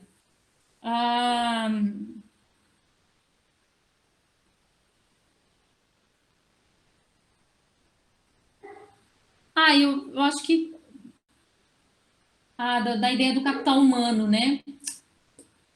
Sem dúvida nenhuma, Mônica, pensar essa coisa do curso da vida, né? E o que é que o capital humano, o Foucault está pensando no neoliberalismo, né? Mas, assim, essa mulher que é preparada para ser mãe, então qual que é a renda dela? Já é uma renda psíquica. Mas, ao mesmo tempo, se a gente pegar as histórias, a mãe da primeira geração, daquela história da mãe eficiente que tece uma peruca fio a fio para a filha participar de um concurso de carnaval, ali a mãe eficiente ali ela é preenchida, né? Naquele momento, ser mãe era ser a mãe eficiente e ali passar para um outro momento da sua vida. Em compensação, na geração intermediária, a mãe a ser admirada ou a mãe a ser valorizada é a mãe que estudou e que vai trabalhar fora. É a mãe ausente, mas ela é presente naquilo que ela aporta, mas ausente em termos de carinho. Então, realmente, eu acho que... E aí, quando a criança... Eu acho que, se a gente for pensar... que no apego, né? Que não tem o apego, esse apego da presença da mãe para a criança na segunda geração, pelo menos nas camadas médias. Não sei, eu teria que pensar melhor, assim, mas me instiga também a olhar para essa coisa do ciclo, ao longo da vida, mas aí não é só uma vida, né? É o que eu tento pensar, são 3 vidas alinhavadas. Você só consegue olhar para isso através desse fio, que é um fio que vai alinhavando a história de uma da outra. Não dá para analisar uma trajetória, é impossível analisar uma história sozinha, assim. Tanto que no começo da pesquisa não era um requisito trabalhar com mães e filhas. Eu falei que ia trabalhar com mulheres em geral, né? De uma geração ou da outra, que quisessem falar. Mas eu fui percebendo que, ao falar com mães e filhas, era muito mais interessante para mim em termos de aproximação e distanciamento. Mas individualmente também é interessante, porque para falar da maternagem dela, ela fala da avó, fala da mãe, e é uma coisa que aparece. Esse é um fio que eu não preciso puxar. Ele vai automaticamente ele vai se estabelecendo, assim, né? Que é interessante ver o movimento. Gente, eu acho que é isso. Tem mais alguma coisa? Tem uma pergunta aqui um comentário aqui no chat, Dedilza. Eu acho que a Rosa está ficando cansada. Tô achando, não é? Porque a gente está te explorando aqui, né, Rosa? A gente pode fazer o seguinte, tem uma pergunta aqui da Edilza, pode ler, se alguém mais quiser, assim, alguma questão rapidinha, e depois a gente deixa a nossa convidada ir embora, que tal? Porque você está lendo a pergunta de Edilza? Tô, mas Edilza, é interessante pensar na figura da avó, porque olha só, é reforçado novamente o acessado quando ela se torna avó e volta a cuidar. Num contexto de camadas médias, não, porque é que eu pulei essa parte. Mas as avós, Edilza, elas são as avós que não são mais as avós que querem cuidar full time dos seus netos. Elas não querem ter o seu lugar reconhecido nesse lugar e tampouco querem ter aí embutido o seu capital humano, né? Como fazedoras de netos ou cuidadora de crianças. E acho que tem muito a ver com os estudos sobre envelhecimento no Brasil, longevidade... Porque aí são as avós, e isso apareceu em muitas entrevistas, são as avós que vêm, mas vão embora, não fica muito. Que vem, traz um protetor de peito para a filha, que o peito dela está vazando, mas vai embora, também não quer ficar. Ou então é a avó que diz assim, ó, você pode mandar eles para cá, mas manda alguém junto para cuidar. Ou então é a avó que vai e antecipa a passagem de volta, porque quer voltar mais cedo para casa. Então, eu acho que a avó, ela não está nesse... Talvez essa primeira geração... ela esteja buscando outras coisas, como a gente tem visto, né? Nas publicações da Miriam Goldenberg, da Gita, mas assim, viagens, geralmente são mulheres que enviuvaram, independência, curtir a vida, não cuidar de ninguém, é o contrário, né? Então, assim, aquela avó cuidadora, ela não quer ser a cuidadora agora, num contexto de camadas médias. No contexto de camadas populares, é uma coisa que eu preciso investir, porque, de acordo com a Maria Machado, com a Maria das Dores, As filhas saem, né, numa ânsia para se profissionalizar, para possibilitar uma ascensão, uma mobilidade social, e elas têm que contar com redes de ajuda. Acho que o bacana para mim agora é investir como é que é essa avó, se ela segue cuidando, se outras redes de ajuda são tecidas, como é que isso vai se estabelecendo, né, essas diferenças. Até agora, dos netos. Não sei se eu te respondi, Edilson, mas um pouco por aí. Era isso mesmo, era? Acho que sim. Ela respondeu que sim. Tá. Gente, então, alguém quer dizer alguma coisa ou a gente deixa a nossa convidada já ir embora? Porque hoje foi maravilhoso, a gente te explorou. Eu acho assim, você deixou muitas ideias, assim, além da sua presença nesse tempo, assim, que a gente está encerrando simbolicamente, mas espero que não seja esse afastamento todo, né? Mas, assim, simbolicamente a gente está encerrando esse seu tempo do pós-doutorado e dizer, assim, do enorme prazer que tem sido ter você aqui conosco no Grupo ESC e que bom que a gente pode encerrar com essa maravilhosa aula, com tantas ideias e tanto campo dentro de um momento de pandemia. Então, fica aqui a fala aberta para quem quiser. Não, eu também quero agradecer demais, assim, foi incrível, incrível, assim, eu tô meio emocionada, eu confesso, assim, que essa coisa da volta, né, ao UNB, ela foi ficando cada vez mais concreta. Então, assim, muito carinho, Mônica, Edinalva, Pedro, Luciana, todo mundo, assim, Sônia. Gente, muito carinho por vocês mesmo, assim, a gente diz aqui em casa que a gente tem um capítulo da vida que a gente tem que voltar para viver, que é para voltar para João Pessoa e passar um tempo efetivo, que a gente possa circular pela cidade, que a gente possa se encontrar. O Marco estava aqui, né? Foi precioso, assim, eu acho que eu ansiava por um período de pós-doutorado onde eu pudesse ler coisas novas, onde eu pudesse abrir novos campos, onde eu pudesse investir, né, em processos de leitura, e tudo isso, assim, mesmo com tantos contratempos, foi, assim, muito, muito incrível. Eu sou, de fato, um puro agradecimento a todo mundo, e eu tô junto, também não vou me distanciar do Grupo ESC, a gente vai seguir conectado, nesses processos, publicando. Mônica, assim como eu fui convidando as pessoas a escrever artigos, né, mas já pensei várias vezes da gente escrever alguma coisa sobre gerações e cursos da vida, de repente eu também mais para frente rascunho alguma coisa e a gente segue nessa troca, tá bom? Muito obrigada, gente. Pedro, querido, beijo muito grande. Acho que a Sora já foi, né? E quero agradecer a todos os alunos, todo mundo da disciplina esse semestre, que foi muito delicioso estar com vocês. Heloísa, muita gratidão, gratidão especial. E é isso, pessoal.